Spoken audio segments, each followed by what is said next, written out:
Alors, bonsoir à toutes et à tous. On est réunis ce soir pour un sujet extrêmement important, qui est donc la préparation ilchatique concernant la veille de Pessah, enfin des fêtes de Pessah, pardon.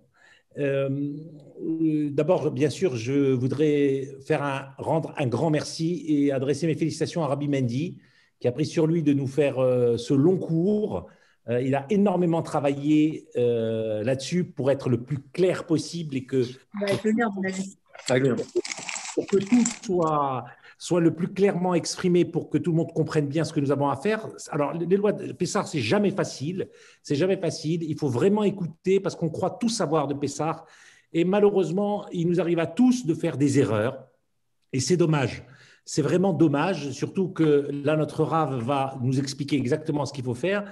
Donc, on a regardé ensemble le plan tout à l'heure et là, je crois qu'il va vraiment dresser tous les sujets et aborder tous les sujets. Donc, soyons très attentifs. N'hésitez pas à prendre des notes. On gardera un petit moment à la fin pour des questions.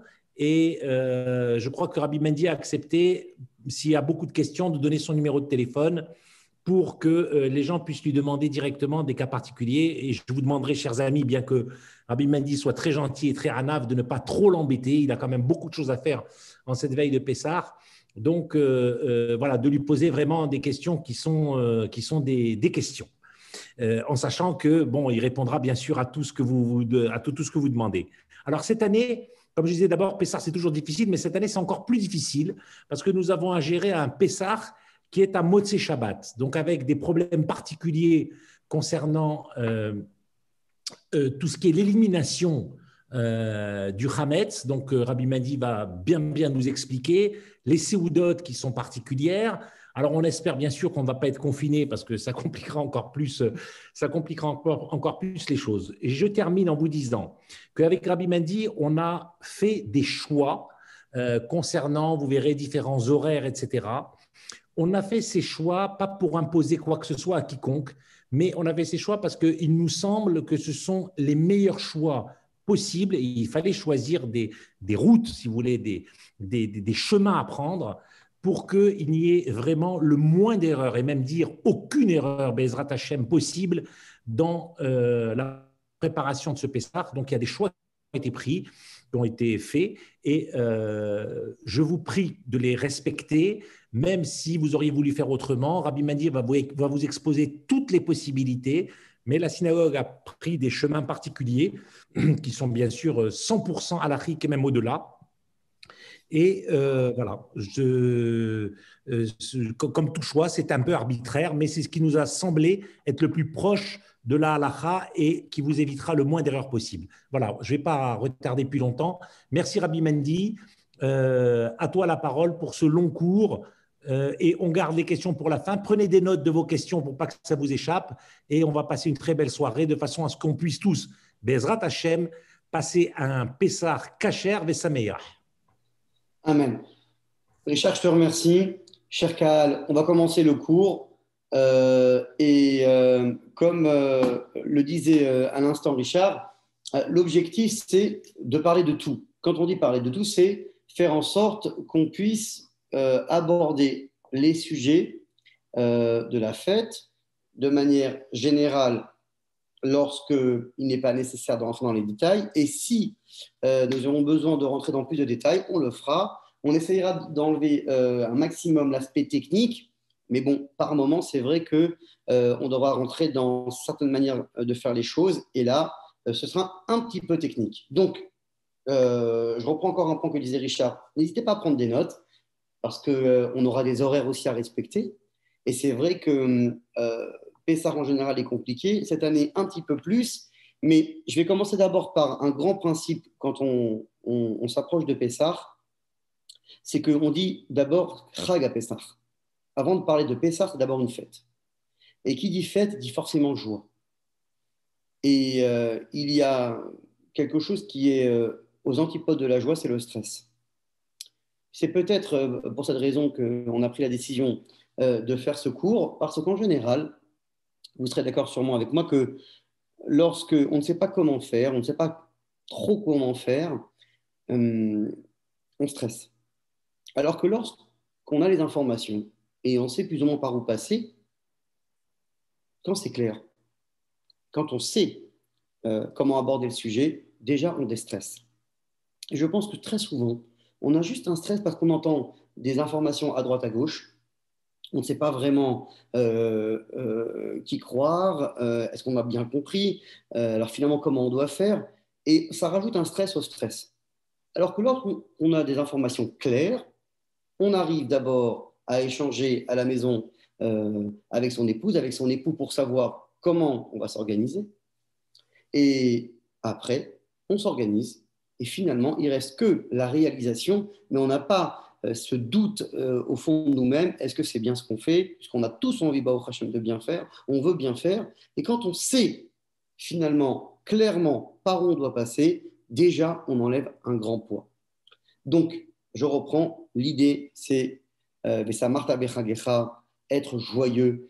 Et voilà pourquoi, quand on va expliquer, on va élaborer différents thèmes avec différentes manières de faire, j'orienterai souvent en disant, eh ben, cette année, où c'est si compliqué, le Rav, ça ne va pas être le Rav, ça va être la gestion du stress.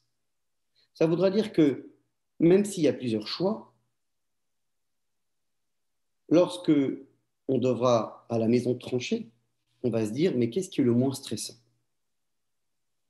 Je reviendrai sur cette idée pendant le chiour. Pour l'instant, le plan du cours, je vous le fais rapidement. On va aborder tout simplement le jeudi, le vendredi, le Shabbat et le dimanche, c'est-à-dire à partir du 25 mars, puisque cette année, étant donné que nous avons un seder très particulier, puisque la veille de Pessah tombe Shabbat, on devra finalement étaler différentes halachot, pas avec la veille et l'avant-veille de Pessah, mais l'avant-avant-veille de Pessah.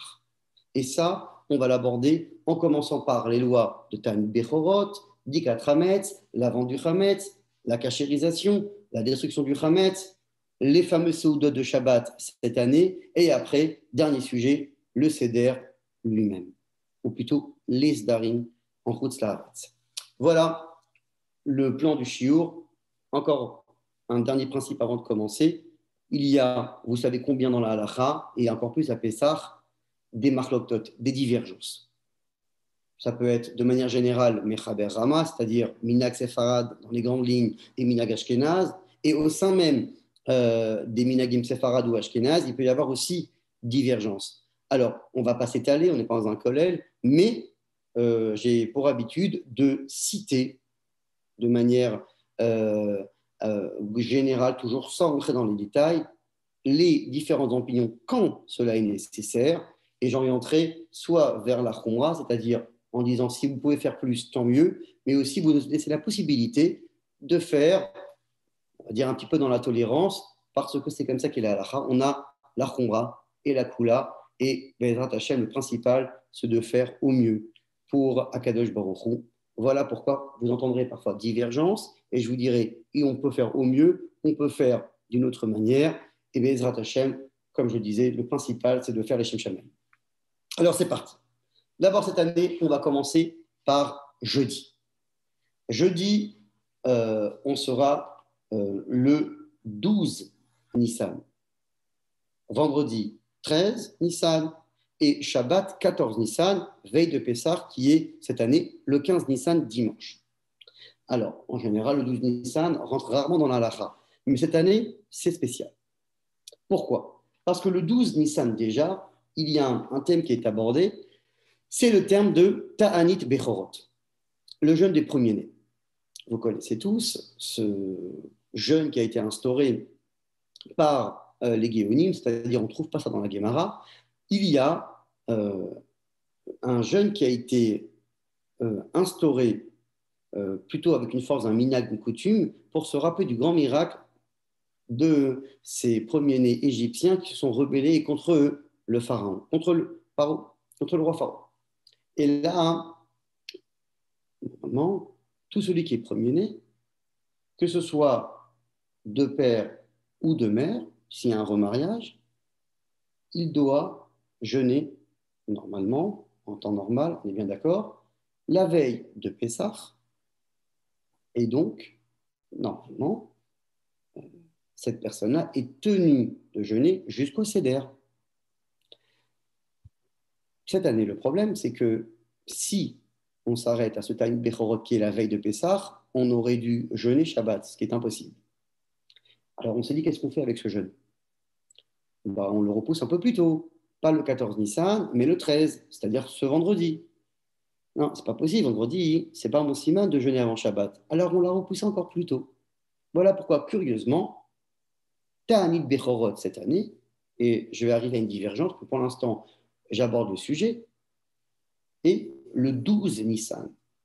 On l'a avancé de 2 jours. Ceci dit, il y a un débat dans le Shulchan Arour, 2 opinions sont rapportées. Est-ce que cette année, on doit jeûner? Ceux qui pensent qu'il n'est pas nécessaire, ils disent, bah, étant donné qu'il est repoussé, il n'est pas à la bonne date, puisqu'il est impraticable, c'est le 14 Nissan et c'est Shabbat, eh bien, il est complètement repoussé. Cette année, on n'a pas de Ta'anit Bechorot. Que fait le Shulchan Arour? Le Shulchan Arour ramène les 2 opinions, et on a un grand principe, c'est que quand le Shulchan Arour ramène 2 opinions, c'est la deuxième qui prime. Et donc, il s'avère que quand on prend Rabbi Yosef Karo, son opinion, Rabbi Yosef Karo pense que cette année, il n'est pas nécessaire de jeûner. C'est-à-dire que le Ta'anit Bechorot est complètement aboli pour cette année. Tout de suite, le Rameau intervient et dit non, notre coutume ashkénaze, c'est de jeûner. Et donc, on a déjà une divergence. Concrètement, vous savez tous que le Ta'anit Bechorot est chaque année évité. Comment on évite? On se retrouve tous à la synagogue le matin, il y a quelqu'un qui a étudié tout un traité et il fait le siyum, ce qu'on appelle siyum masechet. Et par le biais de ce siyum, en consommant une séouda à la fin, on casse le jeûne et une fois qu'on a cassé le jeûne, on peut se permettre toute la journée de faire quoi? De manger. Le jeûne a été repoussé à partir d'une séouda. Cette année, même s'il y a débat, et que nous avons dit que d'après le Shulchan Aruch, même s'il ramène opinion, il tranche qu'il n'est pas nécessaire de jeûner pour les Bechorot, pour les premiers-nés, les décisionnaires, l'ensemble des décisionnaires, même séfarades, préconisent de participer à un siyum. Voilà pourquoi vous aurez les horaires avec l'aide de Dieu, Bezrat Hashem, en espérant qu'on pourra tous être tranquillement à la synagogue, jeudi matin, après l'office, il y aura un siyum qui sera organisé et on pousse tout le monde à participer à ce siyum, puisque ce n'est pas si compliqué, puisqu'il y a un débat et il y a une manière d'éviter le débat en participant à un siyum. Voilà pourquoi on conseille, même cette année, à n'importe quel béchor, de venir à la synagogue et d'écouter jeudi matin le siyum. Si le siyum a été raté, parce que monsieur est venu trop en retard, ou alors sinon qu'il n'a pas pu s'organiser, il faut savoir que d'après la coutume séfarade, il pourra exceptionnellement, je dis bien exceptionnellement cette année, manger en s'appuyant sur l'opinion du Shulchan Aruch qui pense que cette année, le jeûne des premiers-nés est repoussé, ce qui ne sera pas le cas pour celui qui a la coutume ashkénaze, ce sera plus difficile pour lui. Alors, la question de Zoom va revenir cette année encore une fois. C'est vrai que le siyum à distance est plus que débattu. Cette année, on aura une ouverture de plus, puisque déjà, le Shulchan Aruch pense que ce n'est pas nécessaire de jeûner. Alors, on aura 2 paliers. Tout celui qui peut venir à la synagogue, il vient à la synagogue. Celui qui peut vraiment pas venir à la synagogue, mais il peut écouter un siyum sur Zoom. Alors, exceptionnellement, parce que c'est cette année et parce qu'il y a le problème du confinement, et c'est pas confinement, Bezrat Hashem, c'est le problème pour certaines personnes sensibles de ne pas pouvoir se déplacer lorsqu'il y a trop de monde dans un lieu, alors il y aura une autorisation exceptionnellement cette année sur Zoom pour celui qui ne pourra pas venir, si ni le premier choix ni le deuxième choix a pu être réalisé pour les gens qui suivent la coutume du Shulchan Aruch, coutume séfarade, pourront les Bechorot manger exceptionnellement ce fameux jeudi. Voilà pour Ta'anit Bechorot. Il peut y avoir des questions, mais voilà globalement la halakha concernant le jeûne du premier-né, jeudi, comme on vient à peine de l'aborder. Cas numéro 2, Bdikat Hametz. Bdikat Hametz, normalement, c'est l'avant-veille de Pessah. Puisque la veille de Pessah, cette année, c'est Shabbat, donc normalement, on aurait dû faire Bdikat Hametz vendredi soir. On a un problème. Vendredi soir, c'est Shabbat, bien sûr. Et comment va-t-on chercher le Hametz à l'allure d'une bougie alors qu'on ne peut pas dépasser une bougie? Qu'est-ce qu'on fait? Eh bien, on décale d'un jour. Voilà pourquoi la Bdikat Hametz ne sera pas la veille du 14, mais la veille du 13, c'est-à-dire jeudi soir. Jeudi soir, retenez bien ce fameux jeudi 25 mars, c'est là où on commence à chercher le Hametz. À quelle heure? Prenez des notes. Bdikat Hametz, c'est à la tombée de la nuit. La tombée de la nuit cette année, 19h50. 19h50, c'est l'heure de la recherche du Hametz. Deuxième halakha, on sait que une demi-heure avant Bdikat Hametz, soit à partir de 19h20, on ne commence pas une Seouda. C'est-à-dire, quelqu'un qui serait rentré du travail à 19h, le temps de juste reprendre ses esprits, et il veut commencer à manger. Et il fera des 4 mètres un peu plus tard, 20h, 20h30. Si il se met à table à 19h20, il faut savoir qu'il est en tort. Une demi-heure avant, les Chachamim, les sages, se sont dit que si on commence à manger, ou pas que manger, si on, tout simplement, on ouvre son ordinateur, on se met à faire quelque chose qui risque de prendre du temps. L'abdika risque de passer à l'as. On risque de passer encore autre chose, de passer autre chose, et de sujet en sujet, et bien finalement, l'abdikat Hametz va disparaître. On va l'oublier, on va s'endormir. Et donc les Chachamim ont instauré qu'une demi-heure avant l'horaire, on doit rester concentré sur l'abdikat Hametz. Voilà pourquoi, à partir de 19h20, c'est souvent le cas, en général, on met en ordre la maison, les derniers préparatifs, avant de faire l'abdikat Hametz. Si on veut manger plus tôt, commencer la Seouda à 19h, bracha, il n'y a aucun souci. On commence avant, il ne faudra pas trop s'attarder, mais à partir du moment où on a commencé la Seouda bien avant la demi-heure, ou même juste avant, à 19h15, on ne peut pas dire que nous sommes dans l'interdit. Celui qui rentrerait au moment de l'abdika, ou même dans la demi-heure, un peu après, il veut un petit café, quelque chose pour avoir un peu de force, pour faire 10-4 mètres convenablement, il n'y a aucun problème.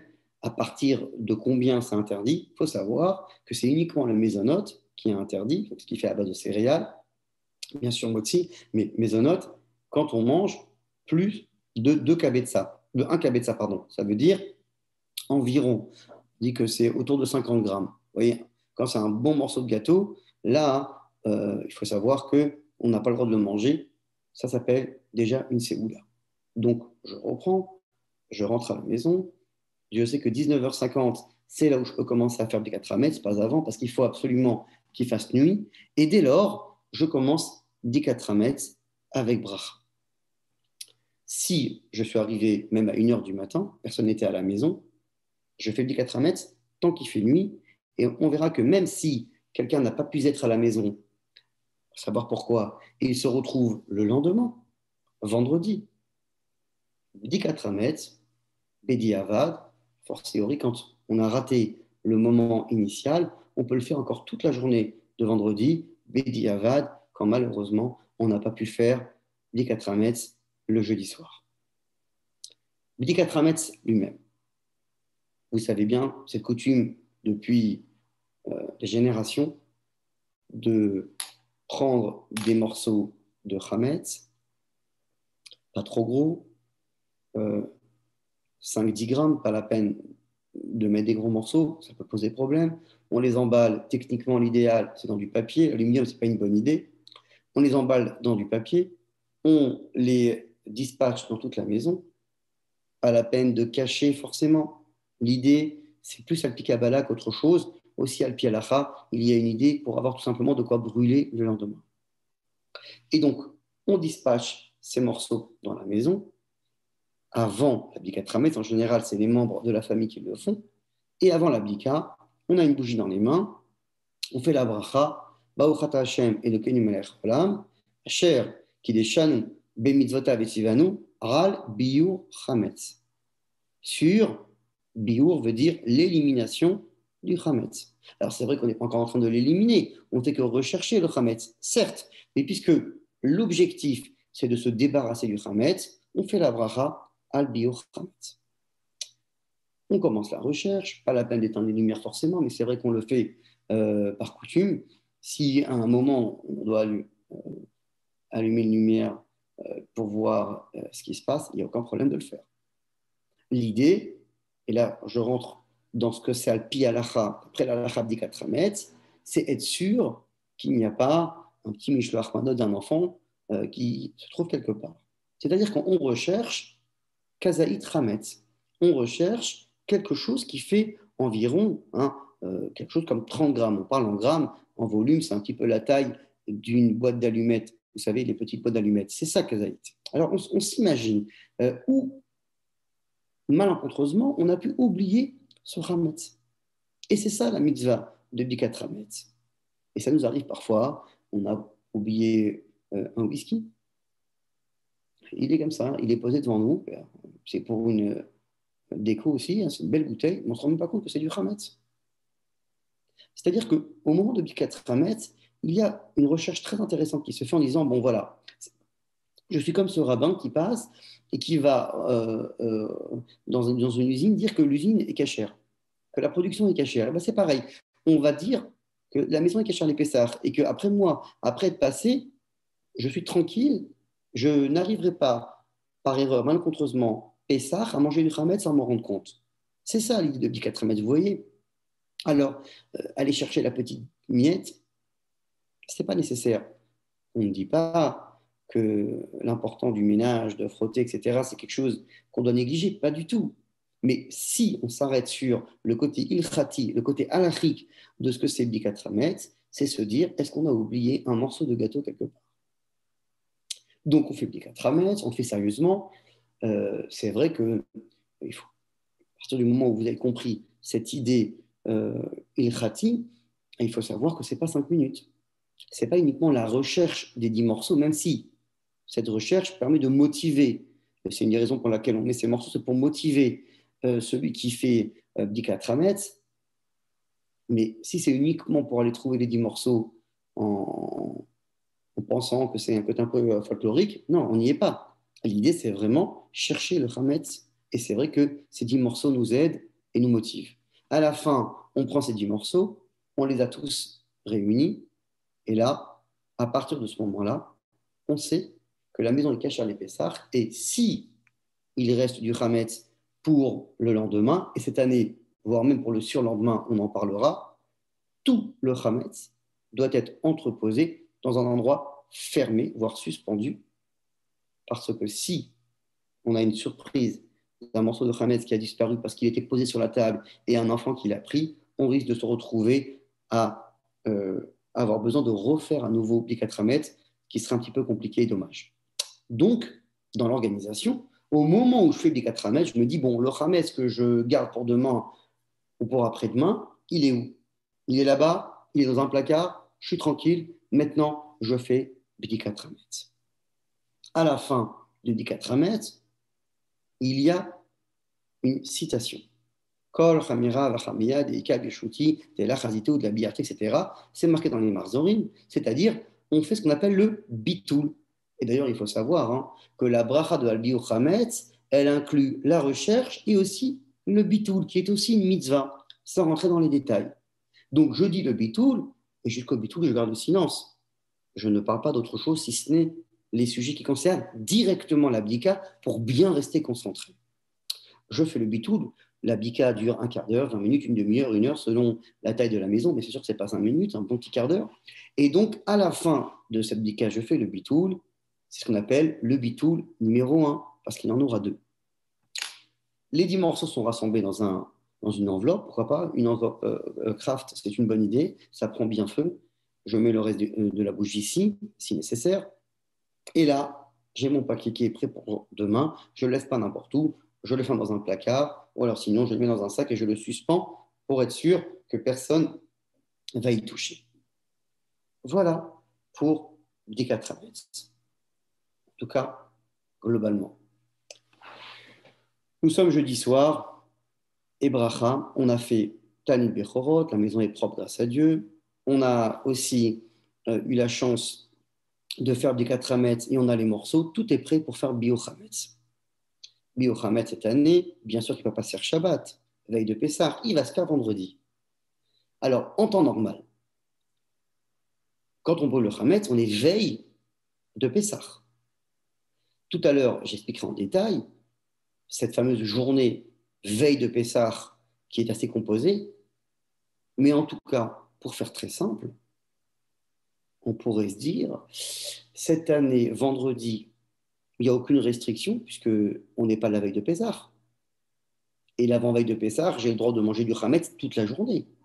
Toutes les restrictions du Hametz, chaque année, n'est-ce pas, c'est la veille de Pessah. Mais là, on est l'avant-veille de Pessah. Nous sommes uniquement le 13 Nissan.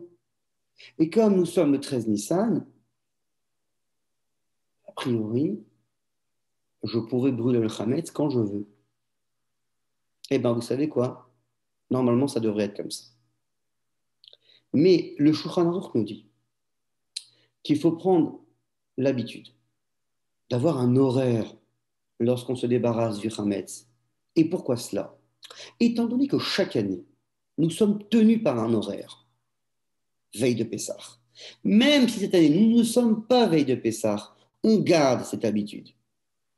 Voilà pourquoi l'horaire à respecter, et là je vais donner deux opinions, je donne celle qui est principale à suivre pour la coutume séfarade, c'est de brûler son Hametz vendredi avant 11h12. Avant 11h12, on doit déjà avoir brûlé notre Hametz. Question, j'ai oublié, il est midi, qu'est-ce que je fais? Très simple, je brûle le Hametz. Il est 14h, il est 15h, il est 16h. Tant que Shabbat n'est pas rentré, je brûle le Hametz. Shabbat est rentré, j'ai les 10 morceaux avec moi, qu'est-ce que je fais? Très simple, je les effrite dans les toilettes, je tire la chasse. Ou alors sinon, je les prends, je verse de la javel dessus, au-dessus d'une poubelle, et bracha, j'ai détruit le Hametz d'une autre manière. C'est vrai que l'idéal, c'est de le brûler. J'ai oublié. Eh bien, je ferai ça pendant Shabbat, en me débarrassant du Hametz, soit aux toilettes, soit avec de la javel. Tout simplement. Donc, vendredi, on reprend le Lechatrila à la base. Ce qu'on doit faire, c'est brûler le Hametz avant 11h12. Cette année, étant donné que la veille de Pessah, c'est Shabbat, il va falloir être organisé, particulièrement organisé, pour prévoir ce qu'on ne pourra pas faire veille de Pessah habituellement et le faire vendredi. Il faut se projeter. Par exemple, si on a l'habitude, Erev Pessah en général, d'ouvrir son paquet de matzah shmura et de trier les matzot entières de celles qui ne le sont pas. On ne pourra pas le faire Shabbat. Et donc, on devra le faire vendredi. Le haroset, qui est une mixture, comme une pâte, on ne pourra pas le faire pendant Shabbat. Ça s'appelle l'isha. On va le faire vendredi. La romaine, en général, même peut-être un petit peu l'avant-veille de Pessah, quand on s'organise, on doit la nettoyer. Il y a, même quand elles sont avec Ashgacha, il y a tout le temps des moucherons. Il faut la nettoyer au savon, comme dans plusieurs shiurim, vous avez pu l'entendre. La romaine est très souvent et tout le temps munie d'insectes. Il faudra prévoir cela vendredi. encore un point qui est important. En général, ce qui est sur le seder, on le fait la veille. Faire bouillir les œufs, faire griller le zroa, l'épaule ou le cou de poulet, selon les différentes coutumes. Cette fois-ci, on devra s'organiser pour le faire vendredi. Il va y avoir des questions si on a oublié, on ne pourra pas l'aborder tout de suite, mais en tout cas, sachez, il faut s'asseoir et se dire, en général, qu'est-ce que j'ai besoin de faire la veille de Pessah pour mon seder? Comment je fais? Ben oui, donc là, il faut le faire dès vendredi. Il faut avoir un jour d'avance, il faut avoir le réflexe de le faire. Préparatif du seder, vendredi. Dans les préparatifs du seder, et d'une manière générale, Pessah, il y a 2 points à aborder. La vente du Hametz et la Hagala. D'abord, la vente du Hametz. On a souvent le réflexe de dire d'abord je range tout et après je fais la vente du Hametz. C'est vrai, parce que, étant donné qu'il est conseillé de localiser les lieux lorsque on vend au Rav, alors parfois on n'a pas encore d'idée claire sur qu'est-ce que je vais vendre, qu'est-ce que je ne vais pas vendre. D'accord. Mais sachez, n'attendez pas le dernier moment, parce que parfois, et c'est déjà arrivé plusieurs fois, des gens qui ont appelé parce qu'ils avaient oublié de vendre le Hametz. Rien ne vous empêche de faire une première vente en mettant, par exemple, 3 ou 4 endroits, dès à présent, dès aujourd'hui. De toute façon, la vente ne sera pas effective aujourd'hui. Elle sera effective que cette année, vendredi, avant la tombée de Shabbat, pour la plupart des ventes des rabbanim. Ils vont laisser encore un peu de temps avant Shabbat, après l'heure de destruction du Hametz, 3-4 heures après, à l'entrée de Shabbat, simplement, c'est là que la vente sera effective. Et rien ne m'empêche donc de contracter une vente de Hametz aujourd'hui. Elle sera effective que dans 10 jours. Et si finalement je rajoute quelque chose ou j'enlève quelque chose, je peux le signaler sur une deuxième vente. Ce n'est pas contradictoire. Ça, il faut le savoir. Donc, pas de stress. Ça, c'est une chose, par exemple, qui déjà allège. Quand on dit j'ai déjà vendu le Hametz. Surtout qu'il y a une phrase magique, aujourd'hui dans la plupart des ventes, où on rajoute et partout où il se trouve. C'est-à-dire que même si j'ai oublié finalement un lieu, c'est pas grave. Il y a cette phrase qui dit et partout où il se trouve. Et donc, je pensais vendre 3 placards, finalement j'en ai vendu 4, c'est pas si grave. Si j'ai eu le temps de rajouter une deuxième vente avec ce placard, tant mieux. Si ce n'est pas le cas, c'est pas si grave que ça. Donc, nous ne sommes pas obligés d'attendre le dernier moment pour faire la vente de Hametz. Aujourd'hui, surtout, avec Internet, ça marche très bien. On avance.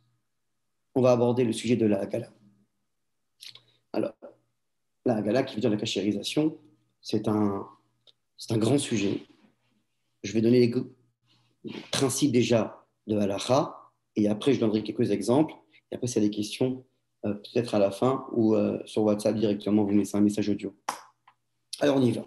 D'abord, le grand principe de la Hagala, c'est que la manière dont on utilise un ustensile dans l'année, cette même manière doit être utilisée pour cachériser. Voilà pourquoi vous allez entendre dans Hagala telle et telle manière de cachériser. On peut comme ça, ou on peut comme ça, ou on ne peut pas comme ça. De manière générale, on a Hagala Klirishon, Iru Klirishon, Libun Kal et Libun Chamour. C'est-à-dire soit finalement la méthode c'est grâce à l'eau chaude, soit c'est la flamme directement qui va détruire le goût qui se trouve dans la paroi de l'élément en question. Il faut savoir aussi que parfois, il n'est pas nécessaire de faire Hagala. Parfois, on n'a pas besoin d'aller chercher le goût Hametz à l'intérieur. Il suffit juste d'un bon coup de nettoyage et ça y est, on peut l'utiliser pendant Pessah. Encore une introduction concernant Hagala. Vous entendrez certaines personnes, des familles qui ne veulent absolument pas faire Hagala parce qu'ils sont mahmir en disant « Moi, à Pessah, je préfère avoir que du neuf. » C'est une khumra, ce n'est pas une halacha. À Pessah, on sait combien on a de divergences et de coutumes. Un, il est mahmir dessus, l'autre, il est mahmir dessus. Si on fait un tour de table, ce sera drôle. Personne appliquera Pessah de la même manière. D'ailleurs, c'est la beauté de cette fête.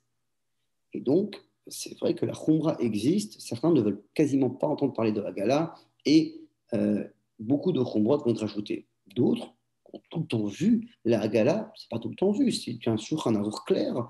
C'est un siman entier, un chapitre entier qui s'arrête sur les lois de Haggalah. Et donc, bien évidemment que la Haggalah est quelque chose qui fonctionne à 100% quand on se réfère à la manière du Shulchan Aruch, comment l'appliquer. Ne pas se tromper, voilà pourquoi on donne les principes. Alors, vous avez un grand principe. À chaque fois qu'un aliment chametz a été au contact, direct ou indirect, sans rentrer dans les détails, d'un ustensile, il faut savoir que la seule manière de retirer le chametz qui s'est intérioré quand c'est à chaud, on est bien d'accord, c'est d'aller chercher avec une flamme ce qui est rentré dans la paroi. Si le chametz est rentré à l'aide d'un bouillon, d'un jus, l'eau suffit. Ce ne sera pas nécessaire d'aller chercher une flamme pour récupérer ce chametz. L'eau suffira, l'eau bouillante. Voilà la règle qui va nous orienter pour savoir est-ce que j'ai besoin de tel ou tel agala de manière générale. Pour être très concret, on va commencer par le four. Le four, c'est sûrement la gala la plus compliquée avant Pessah, vous le savez tous. Alors, on va dire, est-ce que je peux projeter de l'eau chaude à l'intérieur? Pas du tout, ça ne marche pas. Il faut forcément aller récupérer le goût du chametz qui s'est mis à l'intérieur avec une flamme. Et quelle flamme? Alors, comme je disais tout à l'heure, on va parler de différentes opinions. Comment faire la gala du four? Ceux qui sont les plus contraignants, je cite le Or Letzion, lui il tient qu'aujourd'hui, la gala d'un four est à éviter. Il est très dur, il pose plusieurs questions, il s'arrête sur une idée ilchati. On peut comprendre certaines personnes qui préfèrent ne pas faire la gala du four. Je rajouterai une petite idée concernant le four, c'est que sur l'aspect, pas ilchati, mais sur l'aspect technique, il faut savoir une chose, que lorsque on fait la hagala du four, il y a quelque chose qu'on doit bien prendre en compte, c'est que la hagala ne peut fonctionner uniquement quand l'ustensile est propre. Et là, on arrive à une question que vous connaissez tous, techniquement, comment on nettoie un four? Alors, vous verrez, j'ai vu aujourd'hui ce qui se diffuse sur Internet, j'aime de chercher un petit peu comment, sur l'aspect technique, on peut cachériser un four. Certains démontent, d'autres pensent qu'il suffit de mettre un peu de choumanite ou du décap-four. L'idée est la suivante. On doit voir son four. Et je vais commencer d'abord par le four à pyrolyse. Je vois le four. Il doit être propre, nickel.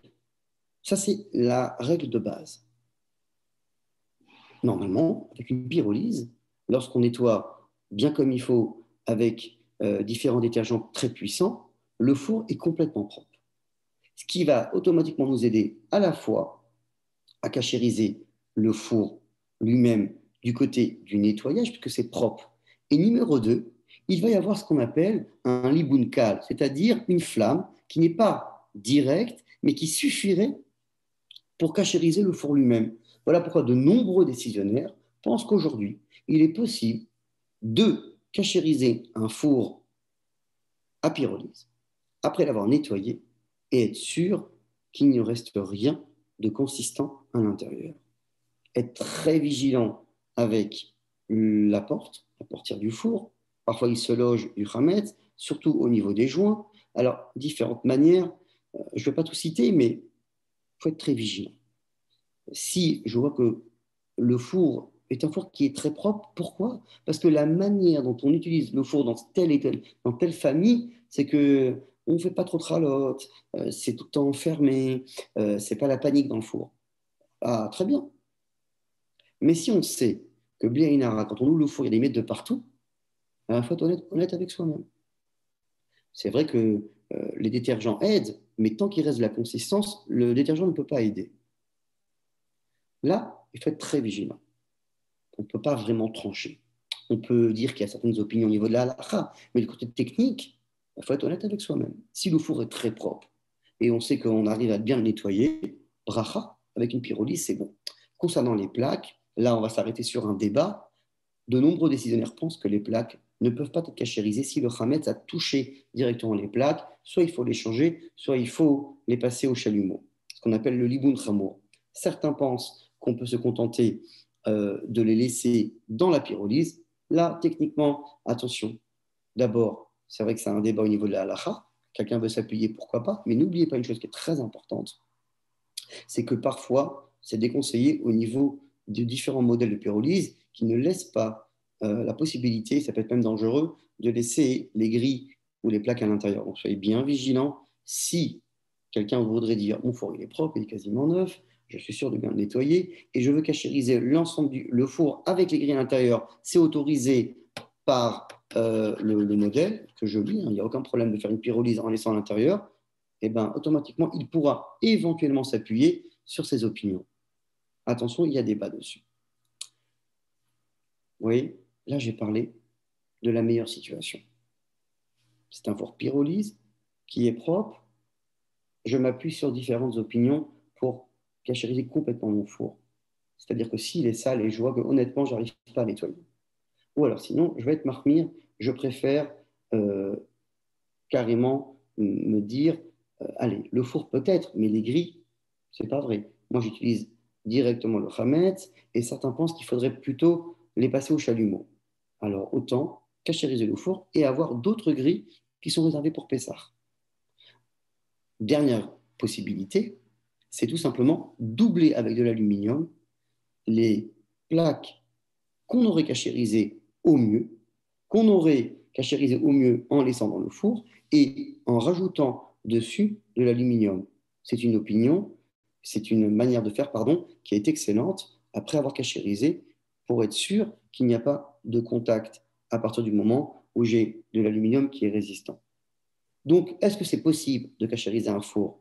Débat. Est-ce qu'on peut s'appuyer sur ceux qui pensent qu'on peut le faire? Oui, en étant vigilant et en étant sûr de cachériser correctement. Petit conseil, si ça stresse, et je vous ai dit que le principal, c'est de se détendre, de faire les choses avec simcha. Il y a une manière qui est plus simple, c'est éventuellement d'avoir un four d'appoint à Pessah. Alors c'est vrai, si pour une maman c'est très stressant d'avoir un autre four, alors on cachérise le four, c'est pas grave. Mais il ne faut pas se focaliser, il n'y a pas une mitzvah de cachériser. Si on arrive à obtenir des fours d'appoint, et là aujourd'hui qui sont très très performants, en se disant bah, le four c'est même pas la peine, ça prend 4-5 heures.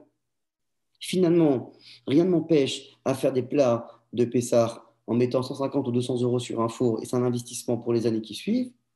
Bracha, ça vous fait gagner beaucoup de temps et en plus c'est la méadrine, une méadrine. C'est une manière à envisager et comme il va y avoir beaucoup de choses cette année, si on peut s'alléger à droite à gauche, mais on a un peu de place dans la cuisine pour avoir un four d'appoint, on ne dit pas qu'il n'y a pas de place. Hein, bien sûr, chaque maison, chaque famille va analyser qu'est-ce qui est le plus facile. Mais sachez, et je m'arrête après sur le sujet du four, qu'il y a une option aussi qui peut enlever beaucoup de travail. J'avance pour le four. Rapidement, excusez-moi. Quand c'est des fours qui ne sont pas pyrolyses, il faut savoir que non seulement les plaques, c'est sûr qu'on ne peut pas les cachériser de cette manière, personne ne pense qu'on peut le faire. Maintenant, le four lui-même, alors là, hein, à la différence de la pyrolyse, c'est qu'il va falloir être doublement vigilant concernant la propreté.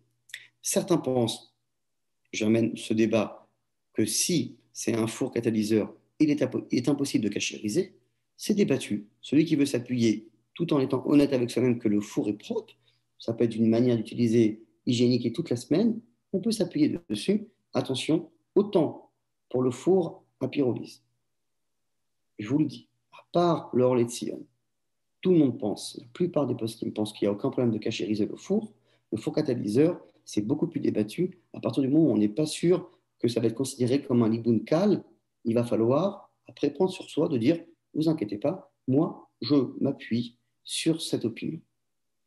Et On pourra donc avoir un four cachérisé, d'après cette opinion, si on est sûr que le four est propre.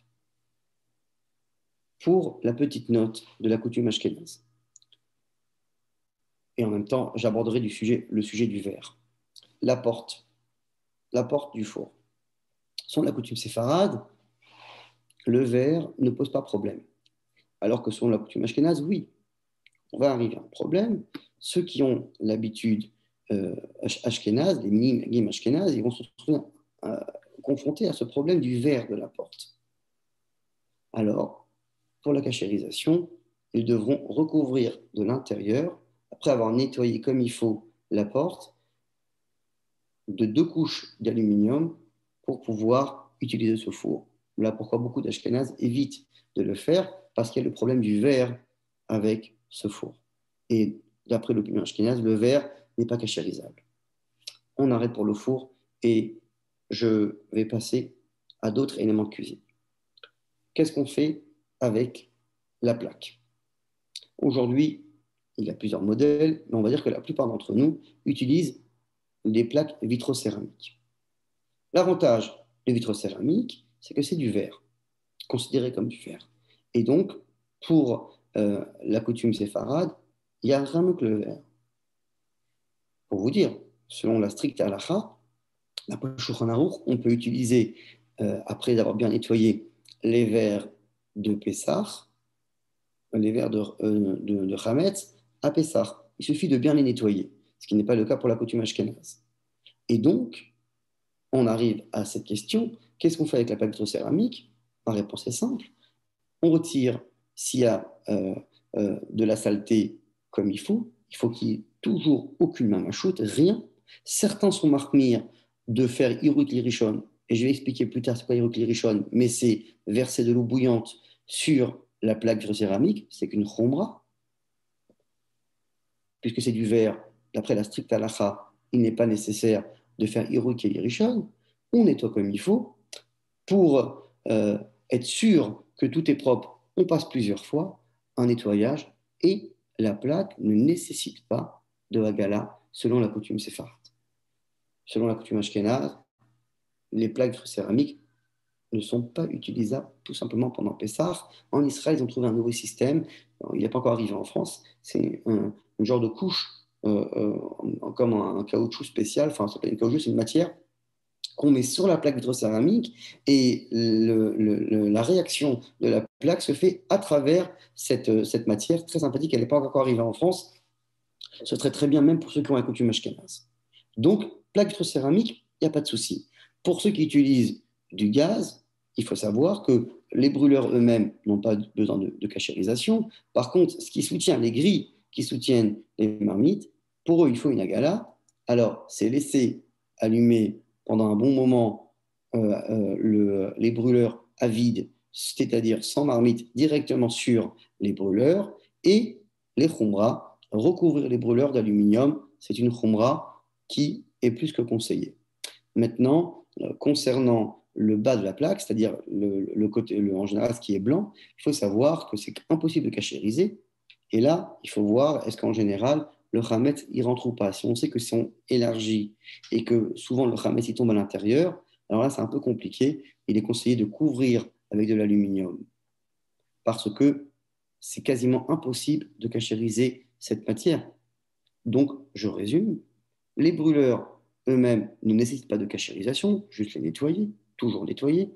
Les grilles eux-mêmes on passe au gaz directement, on allume pendant un moment, et après, on les recouvre d'aluminium et on a une plaque cachérisée. Attention aux boutons, pour ceux qui ont des gazinières, très souvent, le chametz s'y loge. Il y a beaucoup de chametz dedans, surtout quand elles sont utilisées abondamment dans l'année. Ne pas hésiter, si on veut être sûr, de mettre de l'aluminium autour des boutons. C'est une manière d'être tranquille au niveau du chametz. Voilà, globalement, pour le four et pour les plaques vitrocéramiques. Je viens à la hotte. Est-ce qu'on a besoin de cachériser une hotte? Non, il n'y a pas besoin. Mais une chose qui est sûre, c'est qu'il faut la nettoyer. Attention, la hotte elle-même. Si la hotte est vraiment haute, ça dépend des maisons. Il suffit de la nettoyer comme il faut, mais on n'aura pas besoin de faire une agala. On n'a pas dit comme quoi hein, on pouvait l'activer. Pour l'activer et pour être sûr que le Hametz, par le mouvement de la hotte, ne tombe pas, il faut être sûr et certain d'avoir nettoyé la hotte à 100%. Par contre, entendez bien, une halakha qui n'est pas très connue. Si on sait qu'en cuisinant, la fumée, la vapeur, les vapeurs des plats montent et chauffent la hotte, il faut savoir qu'on a un problème de contact en créant une humidité qui peut retomber dans le chametz, du chametz qui peut retomber dans les plats. Voilà pourquoi, après avoir nettoyé la hotte, ce qui est conseillé, c'est de recouvrir la hotte avec de l'aluminium pour ne pas risquer qu'un contact à chaud puisse se faire. Si la hotte chauffe à plus de 40 degrés et qu'il y a quelque chose qui tombe, on va se retrouver avec une question concernant la cacheroute de Pessah. Donc, la hotte, c'est un vrai sujet. Il faut bien analyser, est-ce qu'on l'utilise? Est-ce qu'elle est vieille? Est-ce qu'elle est neuve? Est-ce qu'elle est sale? Ou peut-être pas trop? En tout cas, une hotte classique au-dessus d'une plaque pendant Pessah, c'est problématique. J'imagine que pour des questions d'hygiène, tout le monde les nettoie, arrivé à Pessah. Certes, mais utiliser une hotte comme ça, alors qu'il y a des vapeurs qui montent, il faut savoir qu'en quoi c'est un problème, il faut recouvrir avec de l'aluminium. J'avance. Concernant ceux qui voudraient faire Agala, des couverts. Alors, déjà, il faut savoir que quand vous avez des couverts à l'ancienne, où le manche est vissé pour des couteaux, où on voit qu'il y a des petites ouvertures et le ramet peut s'y loger à l'intérieur, on ne peut pas faire Agala dessus. Par contre, quand c'est un ustensile qui est d'une pièce, ou même si ce n'est pas d'une pièce, mais on voit bien que le manche, c'est du plastique, il est complètement collé et qu'il forme vraiment comme une pièce. Il n'y a pas de vis, il n'y a pas de clous comme certains couteaux, pas d'époque, mais qui se faisaient beaucoup plus à l'époque qu'aujourd'hui. Alors, si c'est le cas, après avoir nettoyé correctement les couverts, il y a une manière simple, même s'il y a plusieurs manières de faire, mais je vais vous dire la manière la plus simple si vous voulez cachériser en volume des couverts, en métal, avec différents manches, s'ils ne sont pas vissés. Après avoir nettoyé, on les prend, on les met de côté. On prend une marmite, et après on arrivera à la galade d'une marmite. On prend une marmite qui est cachée à l'épaisseur, attention. Ou alors sinon, une marmite qui n'est pas cachée à l'épaisseur, et tant qu'à faire, autant parler de la galade de la marmite. Vous faites chauffer cette marmite après avoir cachérisé la plaque, si nécessaire, si c'est une gazinière, ou après l'avoir nettoyée, si c'est une vitrocéramique. Vous prenez cette marmite, vous la faites bouillir. Vous la faites bouillir au maximum, c'est-à-dire après l'avoir remplie complètement. Une fois qu'elle est arrivée à ébullition, elle va un petit peu déborder, mais ça ne suffit pas. Bien indigne que ça doit dépasser la hauteur, ça doit déborder. Plusieurs manières de faire. Aujourd'hui, une des manières les plus simples qui est préconisée, c'est d'avoir une bouilloire à côté qui est propre, dit cachère l'épaisseur, et de chauffer de l'eau. Et on fait déborder en rajoutant de l'eau sur la marmite. Et automatiquement, quand ça va déborder au-dessus, on aura une cachérisation de la marmite elle-même, ce qu'on appelle la cachérisation d'une marmite sur le feu. Une autre manière de faire, c'est après avoir cachérisé le four, on prend tout simplement une cuillère à l'intérieur qui est déjà cachée à l'épaisseur, on la met et avec un gant on la prend et on la rajoute, on la jette directement dans la marmite et là il va y avoir un effet chimique, ça va sauter tout d'un coup et ça va déborder. C'est ce qu'on appelle la cachérisation d'une marmite. Puisque c'est une marmite qui a été au contact du chametz avec de l'eau, avec du jus, et ben en mettant de l'eau bouillante à l'intérieur et en faisant déborder, elle se cachérise, tout simplement. Quand je dis une marmite qui se cachérise, n'oubliez jamais ce principe dans la gala, elle doit d'abord être propre, séchée et elle attend tranquillement qu'on puisse la remplir d'eau bouillante, la faire déborder, la rincer à l'eau froide et après on est tranquille. Ok, attention, là il faut prendre son temps. Il faut bien sûr que personne ne soit dans la cuisine, aucun enfant fasse shalom parce que ça peut être très dangereux. Bien s'organiser sereinement pour faire ces agalas parce que c'est vrai qu'il y a beaucoup d'eau chaude et il faut être vigilant. Une fois qu'on a cette marmite qui est cachérisée, on peut en cachériser 2, 3, 4, selon ce qu'on a besoin pour Pessah. Encore une fois, rien ne nous empêche de se dire, si je peux éviter les agalas en investissant au fur et à mesure des kélim qui sont propres, Matov ou Manaïm, c'est l'idéal. On réfléchit et on voit qu'est-ce qui est le moins stressant. Encore une fois, il y en a qui veulent vraiment avoir leur vaisselle toute l'année, y compris Pessah, bracha. Il va falloir faire de la gala. Je pense que non, au fur et à mesure, chaque année, j'achète un ou deux instruments, je les mets dans un placard spécial Pessah, dans une cave, et après, je sors ma vaisselle. Ça fait gagner beaucoup de temps et beaucoup de stress. À voir. Je continue. J'ai une marmite qui est cachée des Pessah ou qui a été cachérisée un instant. Je la remplis à nouveau d'eau.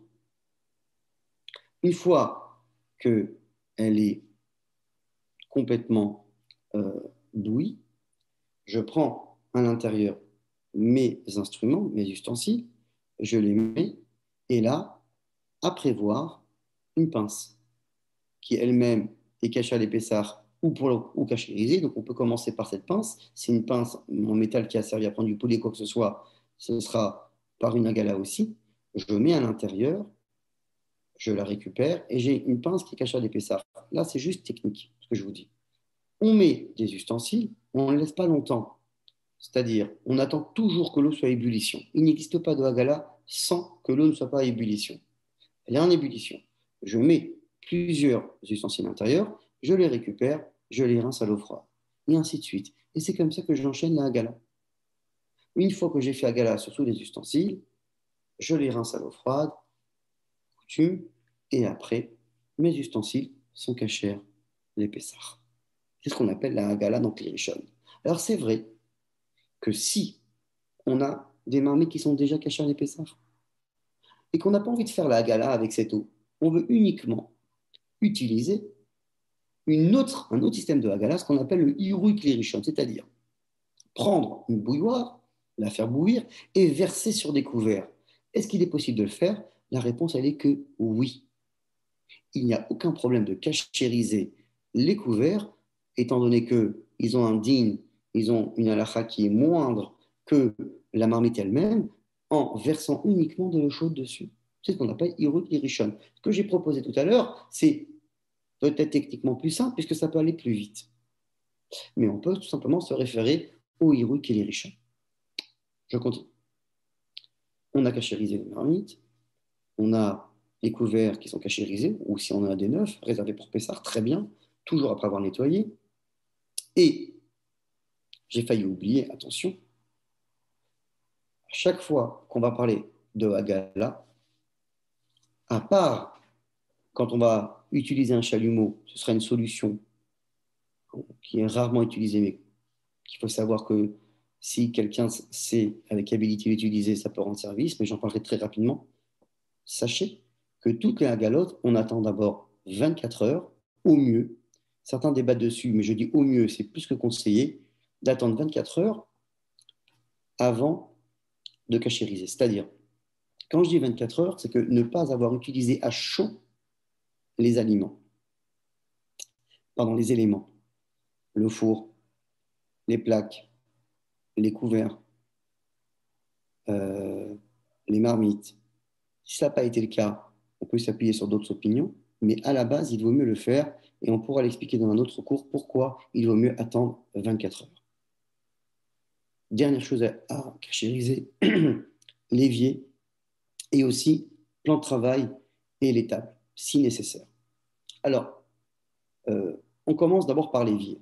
L'évier, et là on arrive aux différents matériaux. Qu'est-ce qu'on peut cachériser? Qu'est-ce qu'on ne peut pas cachériser?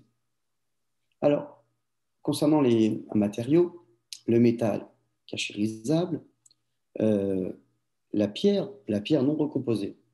Attention au granit, s'il est recomposé, il ne peut pas se cachériser. Vous avez aussi, et là, c'est plus souvent des plans de travail que des éviers, du bois.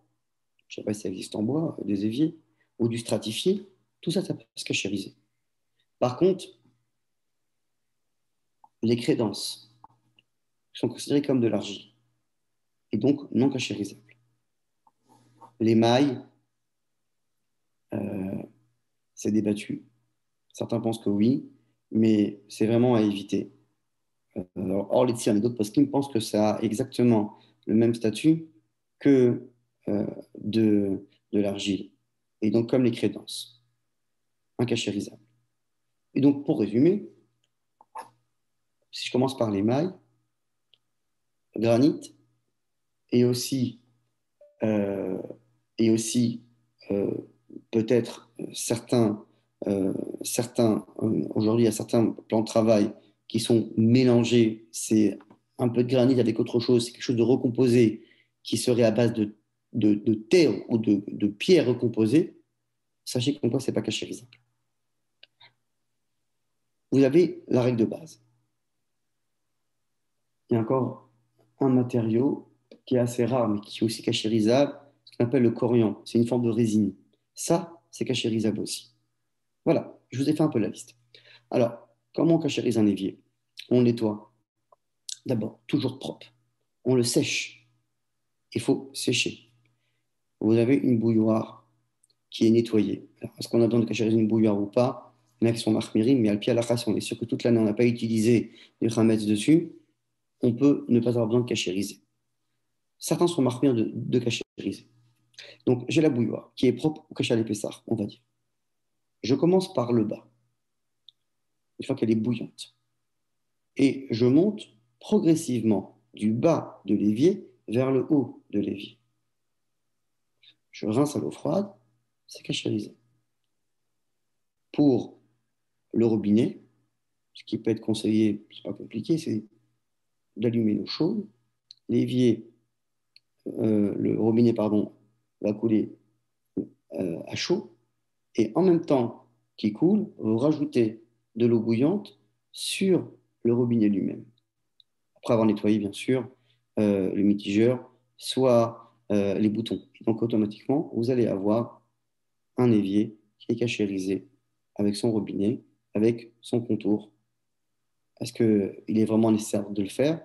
Oui, il nous arrive d'utiliser un évier à chaud quand on verse une marmite bouillante et il y a du ramasse dessus.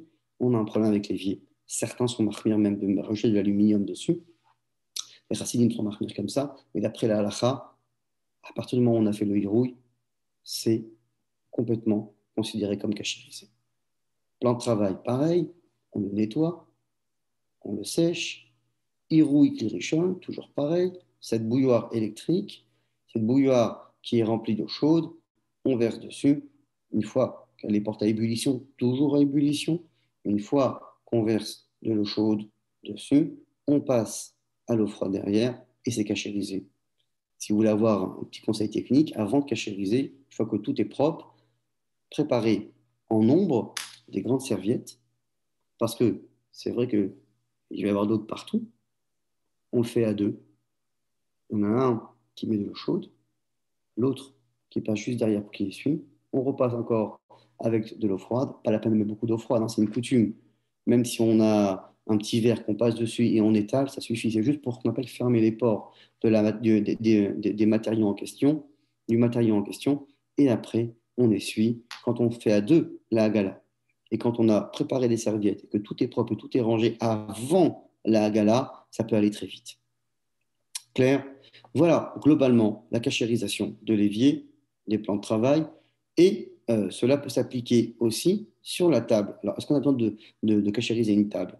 Si on utilise directement la table, c'est-à-dire qu'on mange du chametz sur la table elle-même, sans nappe, la coutume est de cachériser comme un plan de travail. Si on sait que toute l'année, si on sait que toute l'année, on mange que avec une nappe sur la table, pas la peine de le faire à gala. Certains sont marmirim, prennent sur eux de manger à Pessah sur une table uniquement lorsqu'il y a sur la table une nappe, c'est une khumra. Après la halakha, si on a cachérisé la table, ou si toute l'année on sait à 100% qu'on n'utilise jamais la table avec directement uniquement avec une nappe, il n'y aura aucun problème. Pessah d'avoir besoin de cachériser cette table. Voilà, j'ai donné les règles de Haggalah. C'était un peu plus en détail, c'est normal, c'est technique. Si vous avez des questions sur différents cas, vous pouvez poser des questions. Ce sera à la fin ou par téléphone. Donc, on a parlé de quoi? Ta'anit Bechorot, jeûne des premiers-nés, on a abordé. On conseille un sioum. Bikat Ramet, on a parlé de l'horaire, on a dit qu'il fallait connaître le principe de Bikat Ramet, pas devenir fou avec des miettes, mais pas brader la Bikat Ramet. On a parlé de Mechirat Ramet, elle sera effective que vendredi soir, selon la plupart des rabbinim. Et on a conclu le quatrième sujet qui est Haggalah. On avait parlé aussi rapidement de Bio Ramet, et donc on a déjà abordé 5 sujets. Il nous reste 2 sujets. Le plus gros sujet, mais vous verrez qu'on va faire une synthèse, ça ne va pas être compliqué, c'est les Seudot de Shabbat avec les horaires. Les horaires, prenez des notes, et à la fin, on abordera le CDR lui-même. On a prévu 1h30, vous voyez comme quoi c'est pas trop. Alors on y va. Qu'est-ce qui se passe cette année? C'est Shabbat, c'est bien. Est-ce que c'est bien? C'est pas bien, c'est très bien. Il faut voir le bon côté des choses. Pourquoi? Parce que c'est peut-être la première fois où on va arriver au Seder détendu. Parce qu'on aura dormi la veille. On ne va pas arriver à 200 km à l'heure au Seder. C'est Shabbat. Et on a même le droit, pas de le dire, mais de penser très, très sincèrement qu'on va se reposer pour passer un bon Seder. Mais on ne le dit pas clairement. On ne va pas dire aux enfants, allez vous coucher ce soir, c'est le Seder. Il ne faut pas le dire, c'est pas qu'à vote pour Shabbat. Il faut le savoir. Mais on y pense très fort. Et donc, on va passer un super Seder Bezrat Hashem avec Mashiach parce qu'on va être détendu. Et c'est vraiment la règle d'or. Pouvoir arriver serein au Seder et profiter de chaque moment. Je vais faire une petite pause, je vous raconte une petite histoire. Pour vous dire l'importance du Seder et combien le Seder doit se passer avec Simcha, avec joie. On raconte une fois, hein, il y a quelqu'un qui, depuis tant et tant d'années, n'arrivait pas à avoir d'enfant. Tov. Alors il est venu voir son rabbi. Il dit, Rabbi, il faut une bracha pour avoir un enfant. Son rabbi lui a dit, écoute, c'est bientôt Pessah, viens au Seder. Ok, t'es invité. Et après, on verra pour ta bracha. Bon. Il n'a pas posé de questions, il est venu au Seder. Et quand il arrive au Seder, vous savez que c'est marqué dans toutes les Haggadot, arrivé à Manishtana, Kan Aben Shoel. Là, le petit, hein, l'enfant qui est à table, il pose la question, il pose quoi? Il pose Manishtana. Et là, hein, ce rabbi, il a fait un jeu de mots. Il dit, tu vois, regarde, c'est ramené Kan Aben Shoel. Ça veut dire que c'est là où il faut demander une bracha pour avoir un enfant. Eh bien, demande une bracha. Maintenant, demande.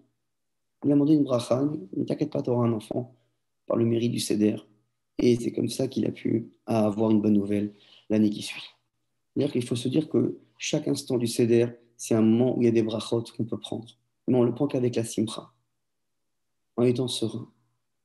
Voilà pourquoi cette année, il faut, comme je disais tout à l'heure, c'est vrai qu'il y a de nombreuses halachot, un petit peu plus que chaque Pessah. Mais le bon côté des choses, il est là. C'est que ce sera beaucoup plus facile parce qu'on va arriver détendu au Seder en s'organisant correctement avant. C'est quoi l'équation qui est un petit peu compliquée cette année? Un petit peu. C'est que, à la fois, on sait que la maison doit être cachée les Pessah, et à la fois, on nous demande d'avoir du Hametz. C'est ça qui est compliqué. Pourquoi on nous demande d'avoir une maison cachée les Pessah? C'est normal. C'est la veille de Pessah. Nous, on sait très bien que la veille de Pessah, donc le 14 Nissan, cette année Shabbat, est une journée qui se coupe en deux. Avant la mi-journée, après la mi-journée. Après la mi-journée, c'est complètement interdit d'après la Torah de profiter du Hametz, donc de posséder du Hametz, voire bien sûr d'en manger. Et dans la première partie de la journée, la première mi-journée, D'après la Torah, on a le droit. Mais les sages ont rajouté une marge, 2 heures, 2 heures, attendez bien, avant la mi-journée, il nous est interdit de consommer du chametz. Et 1 heure avant, d'en posséder. Ce qui va nous donner un horaire, 9h58.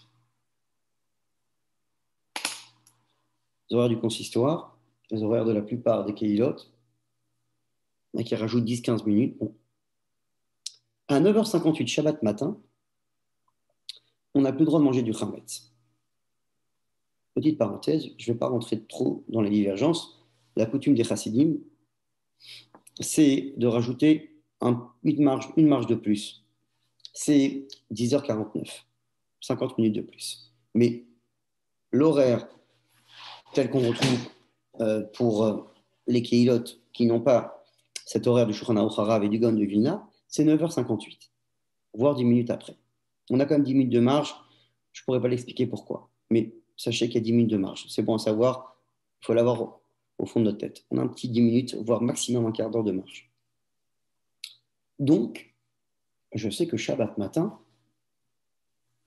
je dois faire en sorte d'avoir loin de moi le chametz, en tout cas pour la consommation, avant 10 heures.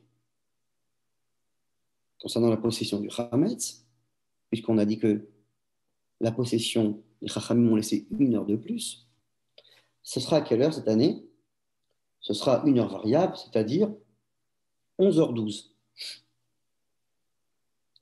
Je répète, si vous prenez des notes, c'est peut-être très bien. On va dire 10 heures. 10 heures, je ne consomme plus de chametz. 11h12, j'ai plus de chametz à la maison. Voilà. Ça, c'est ce qu'il faut retenir. Et donc, on pose la question. En général, on rentre de la synagogue, il est midi. On fait motzi, on passe un bon Shabbat. Là, c'est un problème. On m'a dit que depuis déjà 10 heures, je ne dois plus avoir de chametz à la maison. Comment je fais? Il y a ce que le Shulchan Aruch a prévu. Et ça démarre depuis la Gemara. Ce qu'on a toujours fait, c'est de prévoir uniquement du chametz pour le motzi, voire la seouda, pourquoi pas, mais je ne vais pas rentrer dedans, je vais dire que pour le motzi, c'est beaucoup plus simple. Et après avoir mis de côté ce chametz pour les seoudot, je continue mon Shabbat avec du Kesher Pessah. Et techniquement, aujourd'hui, ça donne quoi dans la bouche de tout le monde? Les pitotes. Les pitotes sont chametz. Les pitotes ont l'avantage d'être motzi, pour ceux qui sont motzi. Et surtout, les pitotes ne font pas de miettes. Combien il faut en manger? Puisqu'on sait qu'on a Shabbat, cette mitzvah, de manger une seouda de Shabbat. Kabetza. C'est combien kabetza? C'est une demi-pita, au minimum. Si je fais kiddush et je fais un motzi avec des pitotes, il me faut une demi-pita par personne. Pourquoi pas plus? Mais attention, il ne faut pas qu'il en reste trop. Après, je vais faire quoi avec? On verra s'il en reste, ne vous inquiétez pas. Mais on est une famille, on est 4. Je sais que j'ai 2 séoudot. Alors, pour le soir, il va me falloir 2 pitas, et pour le lendemain, 2 pitas, 4 pitas. Je joue le paquet un peu avant Pessah et je l'entame, je laisse aller une petite marge, 5 pitas. Et après, ça y est. Ne pas laisser 10 pitotes. On ne pourra pas les manger. Il faut prévoir dès maintenant. Allez en acheter, congeler. Congeler-les, faire en sorte qu'en quoi il en reste. Hein. OK. Maintenant, on va faire descendre cette manière de faire. C'est celle qui est marquée dans Shulchan Aruch. Vendredi, moi, j'ai brûlé mon chametz. On avait dit que quand on fait du 4 chametz, on doit savoir exactement où va loger le chametz qui nous reste pour la journée, voire pour le surlendemain.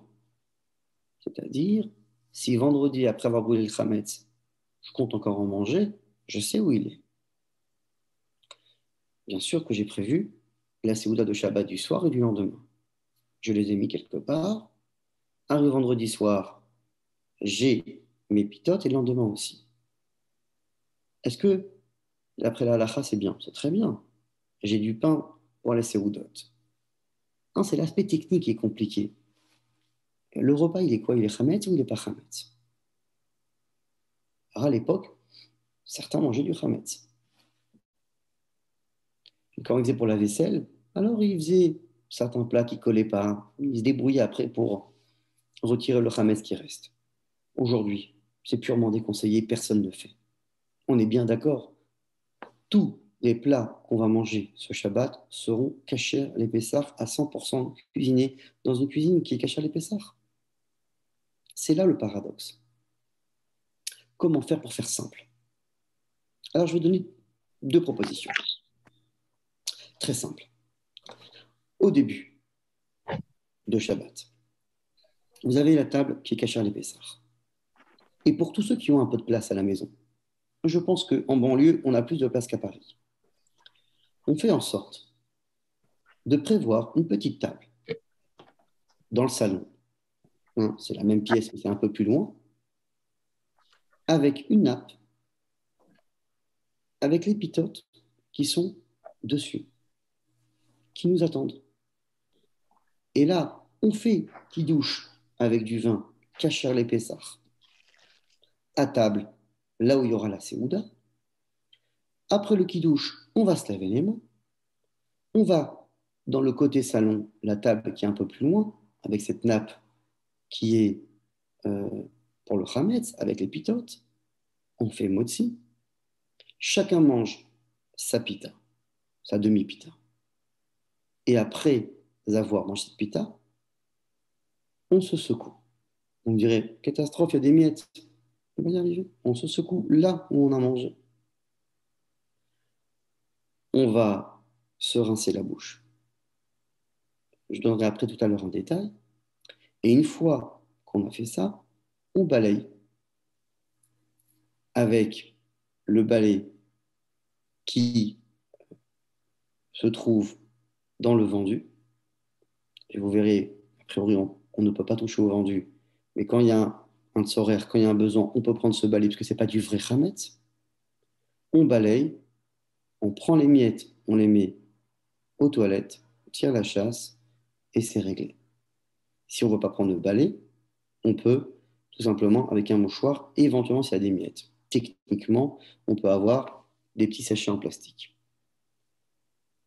Techniquement, c'est faisable. C'est un peu spécial puisqu'on n'est pas à table, oui. Mais vous verrez après quel est l'avantage de faire de cette manière. J'ai fait motzi, j'ai mangé kavetza, je me rince la bouche, et après, qu'est-ce qui se passe? Je passe à table, cacher les pessards à 100%. Si j'aimerais manger un peu de pain, il n'y a pas de problème, matzah ashira.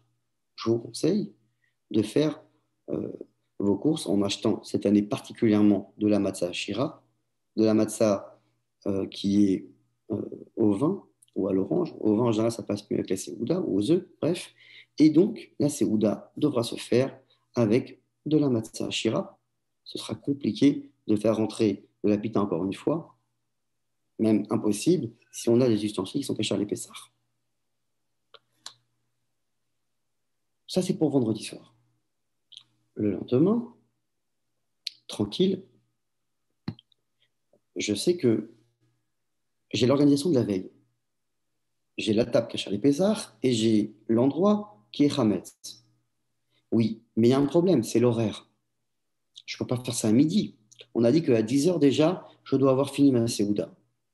Voilà pourquoi le Shulchan Aruch dit que c'est exceptionnel, mais ce jour-là, Pessah qui tombe Erev Shabbat, on se lève tôt pour aller à la choule. Vous savez quelle heure il donne? Il donne Netzachama. Ça veut dire que si on appliquerait à la lettre ce qui est marqué dans le Shulchan Aruch, on devrait annoncer l'office de Shabbat à 6 heures du matin. C'est tôt. Si on prend cette option, aujourd'hui, on peut largement se contenter de faire à 7 heures du matin. Si quelqu'un est très rapide, 7h30, mais moi, j'aurais conseillé plutôt 7 heures. En 2 heures, l'office doit être terminé. On ne chante pas, on ne fait pas de mossifim, bien sûr. Et à 9 heures, tout le monde dort. Je pense qu'en général, ceux qui habitent les plus loin des synagogues, c'est une demi-heure. On arrive à la maison, rebelote, kidouche, cachère des Pessars, on va sur la table qui est à côté, on fait la motzi, et là, encore une fois, on se secoue, on essaye d'être vraiment vigilant au niveau des miettes, la pita ne fait pas beaucoup de miettes, et là, avant 10 heures, on se rince la bouche, rien ne nous empêche de prendre le dentifrice liquide et de faire un bain de bouche. La brosse à dents avec mouillée, il faut savoir que c'est un débat, est-ce qu'on peut l'utiliser? Sûr et certain en tout cas que rincer sa brosse à dents, Shabbat, il y a un vrai problème de laver, le liboun, et donc on peut conseiller éventuellement, si quelqu'un ne saigne pas, de passer une brosse à dents qui sera sèche. Mais avec de l'eau, il y a un problème. On peut prévoir un cure-dent ou même du fil dentaire qui est préparé avant, si on veut enlever le chametz, quand on est sûr, quand on sait. On ne peut pas dire qu'il y a une halakha. Est-ce qu'il y a une halakha qu'il faut absolument se curer les dents après? Non, non. Mais quand on se connaît et on sait que souvent on a un endroit où se loge quand on mange de la viande, ou on sait que là-bas, malheureusement, il reste quelque chose, alors là, si on se connaît, chacun connaît sa dentition, il faut faire attention. Il y a un conseil qui est très simple pour ceux qui peuvent. Euh, Pas tout le monde le peut parce que certains sont marqués de ne pas manger des pommes la veille de Pessah, et là, je n'entrerai pas dans les détails, mais ceux qui peuvent et qui n'ont pas cette coutume, elle est issue de ceux qui ne veulent pas manger la veille de Pessah, de ce qui se situe dans le Haroset. Bref, c'est vraiment une parenthèse. Mais en tout cas, sachez que croquer une pomme, c'est tout simplement un bon moyen de se débarrasser du Hametz. Voilà, c'est technique, c'est simple. Après avoir mangé cette pita, avant 10 heures, 9h58, 10 heures, et si on est un peu en retard, c'est pas si grave. On a une marge de 10-15 minutes, comme je vous l'ai dit, 10 minutes. On fait le kol chamira vachamir. Le deuxième, en général, on le fait tout le temps, non, on brûle le chametz. Mais cette année, le kol chamira vachamia, on le fera au moment où on se débarrasse du chametz, c'est-à-dire où on sait qu'on n'en a plus. Premier kol chamira vachamia après la pika, deuxième, au moment où on se débarrasse du chametz. S'il me reste de la pita, il en reste. Qu'est-ce qu'on fait avec? C'est une petite quantité, on les frite aux toilettes et on tire la chasse. Ça fait un peu de la peine, oui, mais c'est la mitzvah aujourd'hui, de prendre du chametz qui se consomme et de le détruire. Si j'ai vraiment une grosse quantité, je ne sais pas ce qui s'est passé, on est prévu d'être 10, on est 5, et là il y a un paquet entier. Et une autre méthode, vous prenez un sac, vous mettez à l'intérieur les pitotes, vous prenez de la javel au-dessus de la poubelle, vous versez dedans la javel, vous fermez le sac sans faire de nœud, ou même sans le fermer, et vous jetez à l'intérieur. Et même si ça reste tout pessard, ce n'est plus du chametz. Pourquoi j'ai dit au-dessus de la poubelle? Parce que après ce chametz qui est avec la javel, il est mouktsé. Et donc il faudra verser de la javel dessus pour, juste après avoir jeté la javel dessus, lâcher et laisser dans la poubelle. Les horaires sont à respecter, c'est du chametz. L'avantage, c'est qu'on a fait les Mishneh. Et après, la Séouda, on la continue comme si de rien n'était. Notre proposition, c'est tout simplement de manger sur place, de ramener sur place, et là, c'est vrai que ça se fait sur des couverts en plastique, de manger ce qu'il y a à froid. On mange le poisson, on mange quelque chose qui est à froid, on fait Birkat Amazon tranquillement. Et après avoir fait Birkat Amazon, puisque n'oubliez pas, c'est uniquement les pitotes qu'on doit finir avant 10 heures. Je peux continuer ma Séouda, mais je reste sur place. Certains le font surtout quand ils ont la possibilité, et ça va dépendre de la météo, s'ils veulent manger sur une terrasse. Il n'y a aucun problème. Je fais qui douche sur ma terrasse. je mange tout ce qui est froid. Je fais birkat, j'attends une demi-heure, une heure, et après je mange du kasher les Pessah. C'est aussi une méthode. Première méthode, je fais kidouche dans le kasher les Pessah. Je mange les pitotes, je reviens. Deuxième méthode, je fais le kidouche dans l'endroit qui est chametz. Je mange quelque chose à froid, et après, je fais birkat Amazon, et une demi-heure, une heure après, en faisant une vraie interruption, je continue, j'aborde en réalité une deuxième séouda qui n'est pas une vraie deuxième séouda, sans entrer encore dans les détails. Tout ça, c'est l'option des séoudot de Erev Pessah avec de la pita. Ça demande beaucoup de préparation? Non. Ça demande de l'organisation? Oui. Est-ce que c'est l'idéal? C'est ce qui est marqué dans Shulchan Aruch. Maintenant, il y a une deuxième façon que vous avez pu entendre. C'est ce qu'on appelle la méthode de Matzah Mevushelet. Qu'est-ce que Matzah Mevushelet? Traduction. C'est de la matzah bouillie. Qu'est-ce que cette idée? Alors, j'explique. Pourquoi on ne mange pas de la matzah depuis vendredi soir ou depuis Shabbat matin? Parce qu'on n'a pas le droit de manger de la matzah la veille de Pessah. Pour être plus précis, ce n'est pas vendredi soir, c'est depuis le matin. D'ailleurs, pour être très franc, quand je vous ai proposé de manger de la pita, j'ai proposé et vendredi soir et Shabbat matin. Ça, c'est au mieux. Si quelqu'un dit ça m'embête de manger 2 fois de la pita, je préfère que le Shabbat matin parce que je n'ai pas le choix, mais vendredi soir, je préfère prendre de la matzah réelle et de faire motzi. Sachez qu'Alpi Halacha, d'après le Shulchan Aruch, il est tout à fait possible. J'ai proposé la méthode de manger 2 fois de la pita. Si quelqu'un veut faire qu'une fois, que Shabbat matin, sachez que d'après le Shulchan Aruch, je peux vendredi soir faire kidouche, manger de la matzah. Seulement, c'est vrai que, en général, on a une coutume de ne pas manger de matzah depuis Rosh Chodesh Nissan. Et, attention,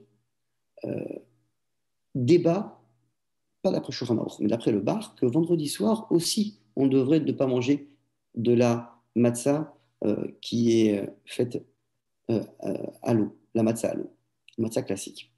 Bon, étant donné que c'est autorisé d'après Shulchan Aruch, rien n'empêche quelqu'un de venir vendredi soir, de manger de la matzah et faire le système de la pita le lendemain. Mais je l'ai proposé parce que certains, même beaucoup de personnes se disent, puisqu'on s'est organisé déjà avec la pita le lendemain, et que le Shulchan Aruch nous parle de 2 séoudot avec du chametz, alors autant le faire pour les 2 séoudot, c'est mieux. Donc entendez bien ce que je viens de dire, c'est sûr que la méthode de la pita est surtout utile pour Shabbat matin. Je ferme cette parenthèse, je reviens. La matzah, qui se consomme la veille de Pessah, c'est une matzah qui est consommable pour la mitzvah du Seder.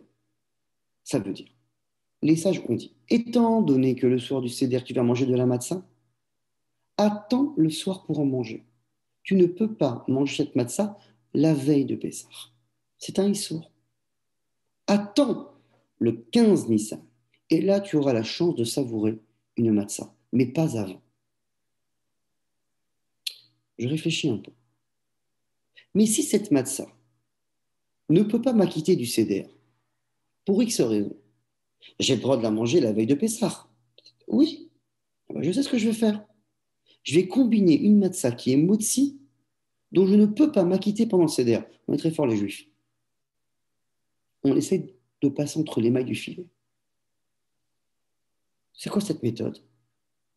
De prendre une matzah, motzi bien sûr, de la faire bouillir. Je vais expliquer comment ça techniquement. Comme ça, à la fois elle est motzi, et à la fois je sais que je peux la manger la veille de Pessah. C'est magnifique ça. Comment on fait ça? On fait en sorte de lui donner un statut de bichoul, qui veut dire cuire. Cuire, ça veut dire forcément dans un cli rishon, dans un ustensile, soit qui est sur le feu, soit qui était sur le feu, et à plus de 70 degrés. Ça veut dire que quelqu'un qui verse de l'eau chaude dessus, c'est pas bon. Techniquement, ça donne quoi? Deux propositions. Faites chauffer avant Pessah. Et là, j'avoue qu'il va falloir être habile. S'organiser avant Shabbat. Faites chauffer de l'eau chaude. Mettez, par exemple, un peu d'épices à l'intérieur, un carré au sel, vous savez, de soupe. C'est pas qu'il faut le faire, c'est conseillé parce que si vous ne le faites pas, ça ne va pas être bon. C'est tout. Celui qui veut mettre de la matzah dans de l'eau, pas de problème, ça ne va pas être très bon. Déjà, c'est moyen. Vous mettez un carré de soupe. Et une fois que c'est bien chaud, vous la retirez du feu. Parce que sur le feu, la matzah que vous allez mettre, par exemple la matzah biton, elle va s'effriter. Ça ne va pas être bon. Il faut sortir cette, euh, cette casserole, enfin cette poêle où on a fait bouillir cette soupe, ce jus, ça peut être un jus de légumes, hein, je donne un exemple. Et vous mettez la masse à l'intérieur pendant une demi-minute, une minute. Vous la retirez avec une spatule, un sac à chalet bien sûr, et vous la faites sécher. Et vous obtenez une matzah mevouchelette. Est-ce que c'est bon? Je ne sais pas, j'ai jamais essayé, je ne sais pas. Mais en tout cas, ça donne une matzah mevouchelette épicée. Il faut bien sûr la faire sécher parce que si on la manipule et si on casse les morceaux, on va arriver à un problème. Alors, quel est le problème? C'est que si dans la cuisson ou juste après la cuisson, enfin dans le processus avant que ça sèche, ça s'effrite et on n'a plus ce qu'on appelle un kazaït, on va se retrouver avec quelque chose qui a perdu son statut du pain et ça redevient maisonnote. C'est bizarre, hein, ça. On ne pourra pas rentrer dans les détails. Mais il faut avoir une matzah entière, voire plus qu'une demi-matzah quand je me réfère à une galette biton, pour obtenir un pain qu'on appelle matzah mevouchelet, qui est à la fois motzi et à la fois dont je ne peux pas m'acquitter au seder. C'est ça l'exercice. Donc bien sûr, si vous arrivez vous mettez sur une casserole qui est en ébullition, vous mettez une matzah et vous la récupérez 2 minutes après, il ne reste plus rien. C'est du maisonnote. Donc il faut savoir comment bien le faire. Voilà pourquoi techniquement on dit comme quoi il vaut mieux retirer du feu, la laisser pendant 1 minute ou moins et les faire sécher. On prévoit on est combien à table. Alors c'est facile pour une galette biton, elle fait 50 grammes. Alors par personne, faut prévoir environ une galette par personne, par repas. Autre méthode, mais toujours dans le même état d'esprit, c'est ne pas la faire bouillir, mais la faire frire. Mais attention. D'abord, numéro un, le pied à la face, c'est débattu. Mais on va dire que c'est bon. On ne va pas rentrer dans les détails. Est-ce que frire, ça s'appelle bouillir? Mais on va dire que oui. Attention. Ça peut être considéré comme cuit au liquide, bichoul, ce qu'on appelle, uniquement si il y a une quantité d'huile qui est importante. Si vous mettez uniquement un fond d'huile et vous la mettez dessus, alors il faut savoir que ça va être très problématique puisque avec cette matzah, vous n'avez pas retiré le din, le statut de cette matzah. Ça reste une matzah avec laquelle on peut s'acquitter au seder et donc on n'a pas le droit. Il faut une quantité d'huile épaisse. Alors quelle est cette quantité? C'est qu'il faut que la matzah elle baigne dedans. C'est-à-dire que si vous mettez à peine, ou la seule manière qu'elle soit recouverte de l'huile, c'est qu'elle touche le fond de la casserole, c'est pas bon. Ça doit être un peu comme dans une friture, vous voyez. Il faut que ça puisse bouger à l'intérieur, ça puisse flotter. Alors là, au niveau du goût, c'est meilleur. C'est croquant. Mais bon, au niveau de l'estomac, c'est plus lourd.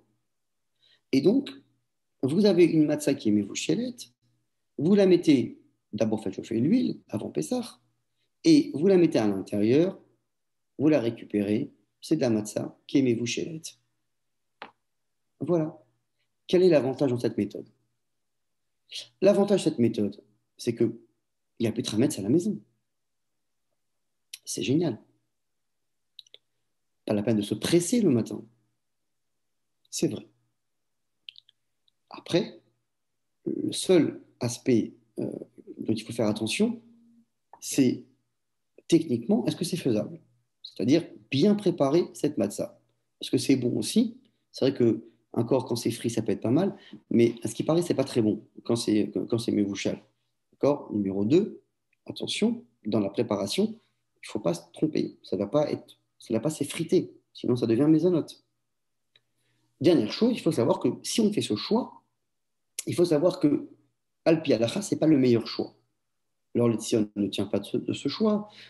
Certains poskim me ramènent que Matzah Mevouchelet, c'est quelque chose qu'on ne peut pas faire. Ce n'est pas la coutume de faire Erev Pessah. Donc, sachez tout de même que c'est un choix. On a vraiment deux choix qui se dessinent devant nous. Et comme je disais au niveau du cours, qui va trancher? Le stress. Si, pour une famille, il est très compliqué de faire entrer du Hametz à Pessah, parce qu'il y a beaucoup d'enfants, parce que l'appartement est petit, alors autant se débarrasser du Hametz tranquillement en faisant Matzah Mevouchelet. Si par contre, Baruch Hashem, on a de la place, on est tranquille. Alors pourquoi rentrer dans Matzah Mevouchelet? On a des pitotes. Dire que tout d'un coup, il y aura du Hametz qui va courir à la maison, c'est pas vrai. Au pire, il y a des miettes, c'est pas grave.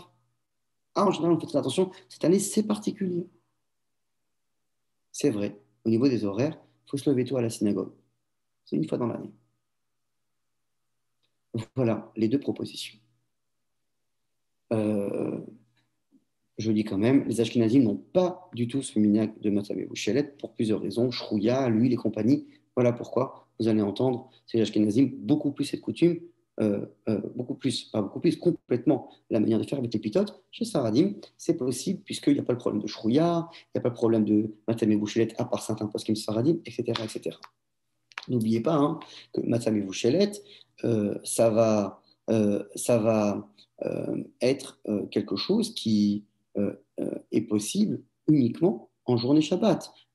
Vendredi soir, on peut, comme je vous l'ai dit tout à l'heure pour la pita, se contenter de prendre de la matzah normale. Celui qui veut faire mieux, ce serait mieux de faire 2 fois matzah mevouchet. Alors, il est déjà un peu tard, Baruch Hashem, je vais résumer. Soit pita, et là on est tenu de s'organiser au niveau de l'emplacement Kachal et Pessah Chametz. Au niveau de l'horaire, on est pris par l'horaire, en tout cas pour le motzi, pas pour la séouda entièrement. Matzah Mevouchelet, l'avantage, on rentre dans Pessah, c'est vrai, mais au niveau de l'aspect technique, attention de ne pas se tromper, on risque d'arriver à des erreurs simples, et on n'a pas fait l'Echem Mishni, ou on n'a pas fait Matzah Mevouchelet. Ce qu'il faut encore savoir, c'est que la Matzah Ashira, il n'y a aucun problème, on peut en manger pendant la séouda. Qu'on prenne cette manière ou cette manière, on pourra toujours manger de la massa au vin ou aux œufs.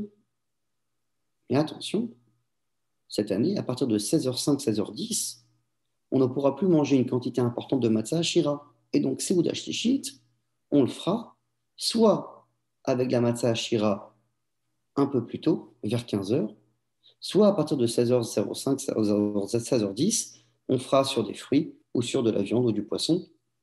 Et on fera mincha soit avant, soit après. C'est vrai qu'en général, Seouda Shlichit, on fait après mincha. Mais après, la halakha nous empêche de faire d'abord Seudah Shlichit et après d'aller à la synagogue à 17h pour faire mincha. C'est normalement ce qui est prévu. Voilà pourquoi je vous dis, je vous annonce les horaires. Et après avoir réfléchi avec Richard, euh, euh, euh, comment faire au mieux, c'est que j'espère, Bézrat Hashem, qu'on ne sera pas confinés avec l'aide de Dieu. Mais à 7h du matin, on se retrouvera tous à la synagogue pour prier. À 9h, vous serez libérés. Et après, vous aurez le choix. Soit Matzah Mevouchelet, soit la pita. Si vous arrivez un peu en retard, vous avez un quart d'heure de marge. Limite un quart d'heure de marge. Après, l'après-midi, on s'organise pour faire Seouda Shlichit. On arrive à la synagogue. Ce sera à 17h. Avec l'aide de Dieu, j'espère encore qu'on pourra le faire. On fera Mincha. On arrivera à la maison. Et on attendra tranquillement l'horaire que je vais vous dire tout de suite. Premier CDR, 20h02. Attention, changement d'horaire cette année. Le deuxième CDR, on sera déjà en heure d'été. Et donc, il faudra faire le CDR pas avant 21h01. Et voilà pour l'organisation des repas. Et voilà pour le 6e thème. Le 7e thème, il est tard. Je vais aller rapide. Sachez comme quoi, le soir du CDR, la mitzvah, la principale, c'est la matzah. Et donc, il faut faire en sorte de manger de la matzah. Vraiment essayer de faire matzah shmura. Aujourd'hui, il y en a beaucoup de la matzah shmura. Vous avez besoin, on en a Bezrat Hashem, matzah shmura. La quantité, c'est kazaït. Je vais donner au mieux, pour le premier kazaït, ce qu'on appelle moti matzah. On essaye de manger une demi-matzah en espace de 4-5 minutes. J'ai donné le plus grand chiour. Le chiour qui est un peu plus cool, c'est de manger un peu plus d'un quart d'une matzah. Je parle du matzah shmura. Et on essaie de respecter des 4-5 minutes. En 2 mots, ce qu'il faut savoir, c'est que quand on reçoit son morceau de matzah, on ne s'occupe que de la matzah. On ne mange rien d'autre. Et on y va pour de bon. On appelle la chila, en étant accoudé. Et une fois qu'on a mangé ce kazaït, on a déjà fait la mitzvah principale. Bien sûr qu'il y a beaucoup de dinim, on n'aura pas le temps d'aborder. Une fois qu'on a mangé le premier kazaït, qui est thoraïque, on peut, l'échatrila, a priori, choisir la dimension de kazaït qui est un peu plus d'un quart d'une matzah, voire un tiers. Voilà pourquoi on considère qu'un kazaït, c'est un peu plus d'un quart d'une matzah shmura. J'aurais dit un tiers pour être tranquille. Le premier kazaït, on fait tout pour avoir un bon demi-matzah, une bonne demi-matzah, pardon, parce que c'est le premier kazaït. Combien de kazaït en tout, finalement, on doit manger? Au minimum 3 kazaït. Alors, je dis en minimum, au Hachem, on est là tous au shiur pour faire au mieux. Donc, au minimum, c'est 3 kazaït. Un kazaït pour le moti matzah, un kazaït pour le korer et un dernier kazaït pour la fikoma. Celle-là, c'est la plus dure. On peut se contenter d'un quart, un tiers de matzah, un peu plus d'un quart, comme j'ai dit, pour la fikoma. Ceux qui veulent faire au mieux peuvent monter jusqu'à 5 kazaït. On n'aura pas le temps de faire les détails. On s'accoude à chaque fois qu'on mange de la matzah. Moti matzah, korer et afikoma. Les coupes de vin, il faut savoir que des petits verres qui font moins de 86 millilitres, et attention, il y a des verres qui se vendent dans le marché de pile 80 millilitres. Attention à cela, c'est pas bon. Il vaut mieux avoir un petit verre qui fait 10 centilitres et de le boire entièrement qu'avoir un grand verre et ne pas pouvoir atteindre la majorité du verre. L'idéal, c'est de finir tout le verre. Si on ne peut pas la majorité du verre tel qu'on l'a sous les yeux, il y a encore d'autres marges. On prévoit un vin qui est assez doux. L'idéal, c'est le vin. Si on ne peut pas le jus de raisin, il faut savoir que les 4 coupes de vin se boivent accoudées finalement. Combien de fois on doit être accoudé au mieux? 7 fois. Les 4 coupes de vin, la matzah, le korer et la fikoma. Voilà globalement les idées pour Pessah. Il faut savoir que la matzah donne la émouna, la matzah donne la santé. Voilà pourquoi il faut absolument faire en sorte que nous tous pourrions avoir de la matzah le soir du seder, de la matzah shmura qui est faite à la main et se soucier pas uniquement de ce qu'on va faire au seder, mais penser qui aurait besoin d'un seder, qui aurait besoin de matzot. Voilà pourquoi on organise avec les communautés, à part toutes les distributions, un seder pour tous ceux qui y sont isolés. Hein, le Rav Azimov, il disait que ressentir Pessah, on le ressent quand on sort d'Égypte, quand on arrive à aider, quand on aide quelqu'un. Et donc, c'est vrai qu'il faut étudier Pessah, c'est ce qu'on fait au Hachem, et on est nombreux à vouloir bien faire avec l'aide de Dieu. Mais penser et apporter Pessah à quelqu'un, quand on apporte Yetziat Mitzrayim à quelqu'un, alors on ressent Yetziat Mitzrayim au sort du Seder. Voilà, on a abordé tous les thèmes. J'aurais voulu un petit peu plus m'attarder sur le dernier, mais il est déjà tard. Au Hachem, on a pu passer les thèmes principaux du CEDER. S'il y a des questions, alors je vous propose, comme il est tard, il y a des questions. Alors, regardez, on va se donner jusqu'à 22 heures maximum. Et après, par WhatsApp, n'hésitez pas, même maintenant, vous pouvez le faire. Vous faites un audio. Et une fois qu'il y a un audio, moi, je réponds même tard, c'est pas grave, mais j'aurai le temps de répondre. Alors, attendez, 2 secondes. 2 secondes. Euh, alors, je vais citer les noms comme ça, on va faire les choses en étant Mesouda, d'accord? Donc, iPhone de Rivka. Je vous écoute, Rivka. Oui, bonsoir. Bonsoir. Je voulais savoir justement, puisque au fond, c'est pour l'abdi Hametz que j'ai posé la question. Mhm. J'ai chez moi, au fond, une maisonnette. Est-ce que je dois mettre les 10 entre la maison ici et là-bas, les 10 bouts, ou il faut faire 10 ici, 10 là-bas? Non, on peut faire sans aucun problème 5 et 5. C'est considéré comme la même chose. D'accord? Donc, je dois faire la moitié ici et une partie là-bas et faire une seule fois bracha. Non, la vérité, je vois de quoi vous parlez. Vous pouvez mettre 9 et 1 là-bas. Ne vous embêtez pas. Et la bracha une fois ici, donc à la maison. Une fois la bracha, c'est bon. Voilà. Une fois la bracha Ok, merci beaucoup. Merci. Avec grand plaisir. Oui, Madame Fuchs, je vous écoute. Moi aussi, j'ai une question. Ah, ok, d'accord. Vas-y, Myriam. Alors, Oui. moi, je...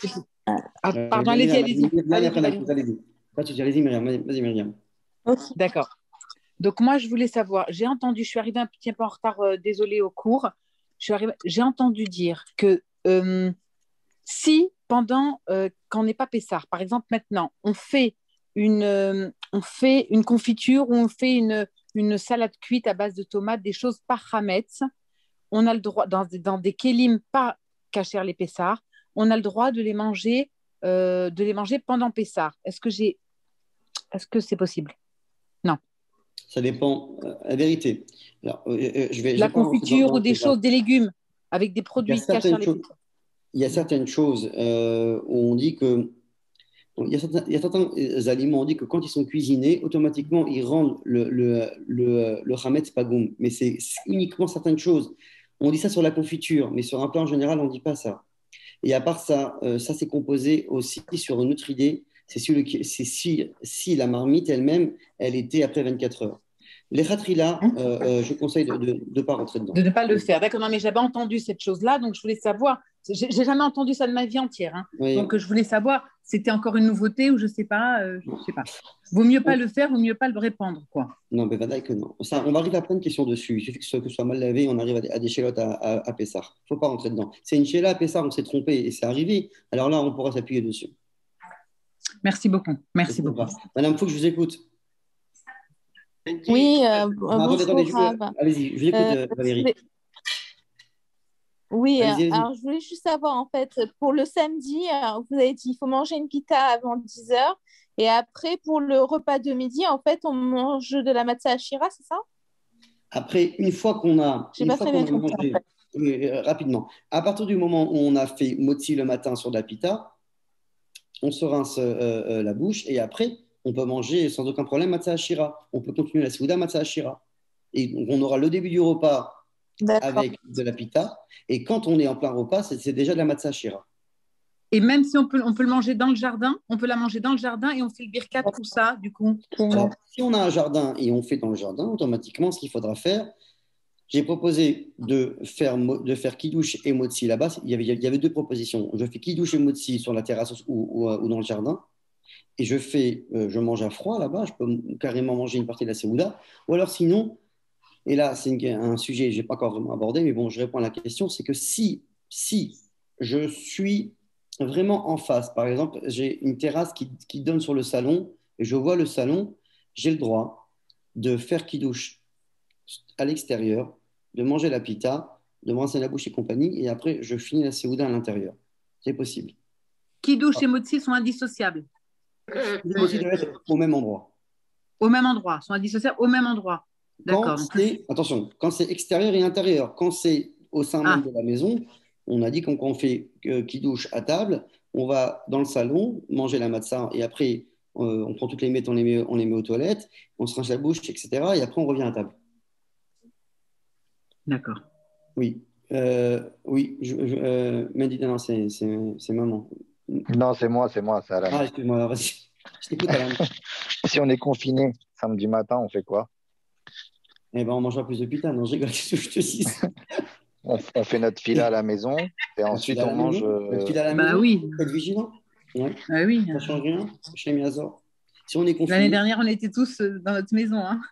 Oui. Mais là, seuls dans nos maisons. Hein. La seouda, ce sera à la maison la tefila à la maison, il faudra respecter les horaires. Alors, franchement, là. C'est encore plus facile. Ouais, là, ça sera plus simple. Facile, mais attention, on risque à Hachem de se négliger et de dire on est à la maison, tout va bien. Non, attention, respectez bien les horaires. Respectez bien les horaires de vous lever tôt, de se lever tôt, ouais. c'est pas le cas. Et tu as parlé de pita, mais on ne peut pas manger de la challah classique. La vérité, c'est déconseillé. À cause des miettes. Non, si tu veux. Quelqu'un qui veut. Dans le jardin. La challah classique dans le jardin. Si c'est dans le jardin et qu'il reste des miettes et il y a moins de kazaït, Moins de kazaït avec le bitout, ça suffit. D'accord? Moins de kazaït avec le bitout, ça suffit. OK? Manger dans un balcon, c'est pas possible parce que si les miettes elles tombent dehors, c'est noir. Je ne sais pas. Si ça tombe dehors, c'est pas si grave, si c'est moins que kazaït. Mais bon, techniquement, il faut savoir que manque de kazaït, on considère comme quoi le bitout, ça suffit. Ouais, comme quoi il n'y en a pas, ouais. Mais bon, en général, on les ramasse. Le minac, c'est de ramasser et de mettre aux toilettes. Madame Saban, je vous écoute. Oui, bonsoir. Moi, je voudrais savoir si on doit faire la gala pour une poêle en inox comme pour une marmite, pour une poêle dans laquelle on ne met pas de jus. Alors, oui, je n'ai pas abordé ce sujet. Il faut savoir que si c'est une poêle où on a l'habitude de saisir dedans et pas de cuire, une poêle, tout en sachant que le téfal n'est pas cachérisable. Oui. D'accord? Si vous avez une poêle comme ça en inox, il faut savoir qu'elle ne peut pas se cachériser comme une marmite. Il faut un chalumeau. Ok.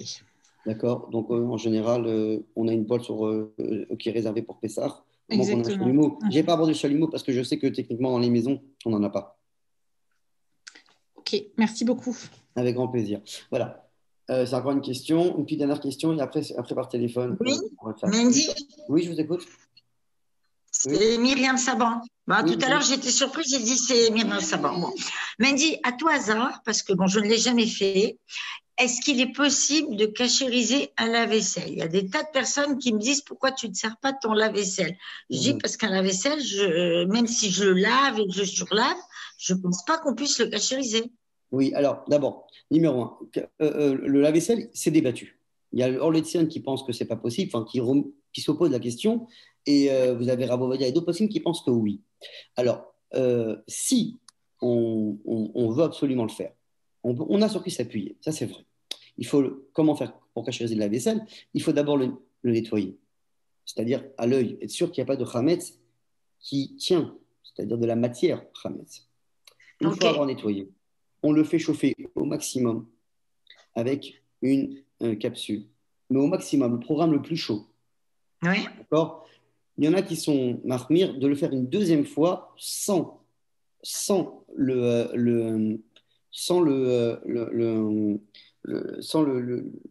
lessive. Le produit vaisselle. Oui. D'accord? Et une fois qu'on fait une deuxième fois, c'est cachérisé. Il faut savoir que cette opinion, elle est quand même dans la tolérance parce que d'autres pensent que même si on peut cachériser la vaisselle, on ne peut pas cachériser les bacs eux-mêmes. Donc, qu'est-ce que je peux vous dire? Si vous voulez vous appuyer, vous avez tranché, c'est bien. Mais en tout cas, il faut savoir qu'il y a un débat. Je réponds, on peut s'appuyer après avoir bien nettoyé, et bien sûr qu'il faut d'abord le cachériser, comme je viens de le dire. Voilà. Okay. Voilà. Bon, je pense qu'on va s'arrêter là. Merci beaucoup, Mendy, mais je ne m'en suis jamais servi depuis 40 ans, donc ça va, on continue. Eh ben voilà, vous ferez comme ça. Non, on se modernise, on peut s'en servir.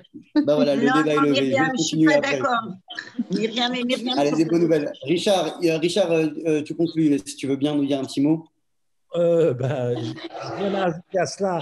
D'abord, je voudrais te féliciter, Rabbi Mendy, pour cet exposé, la longueur, la clarté de l'exposé. Baruch Hashem. Je pense que dans des notes, on est vraiment paré maintenant pour passer à Pessar Kasher Vesameyar. D'abord, en dehors de ton érudition, ta gentillesse vis-à-vis de tout le monde, puisque tu as bien insisté que ce qui comptait, c'est la sérénité, c'est la chaleur dans le foyer. Vraiment, ça, c'est très beau que tu aies dit ça.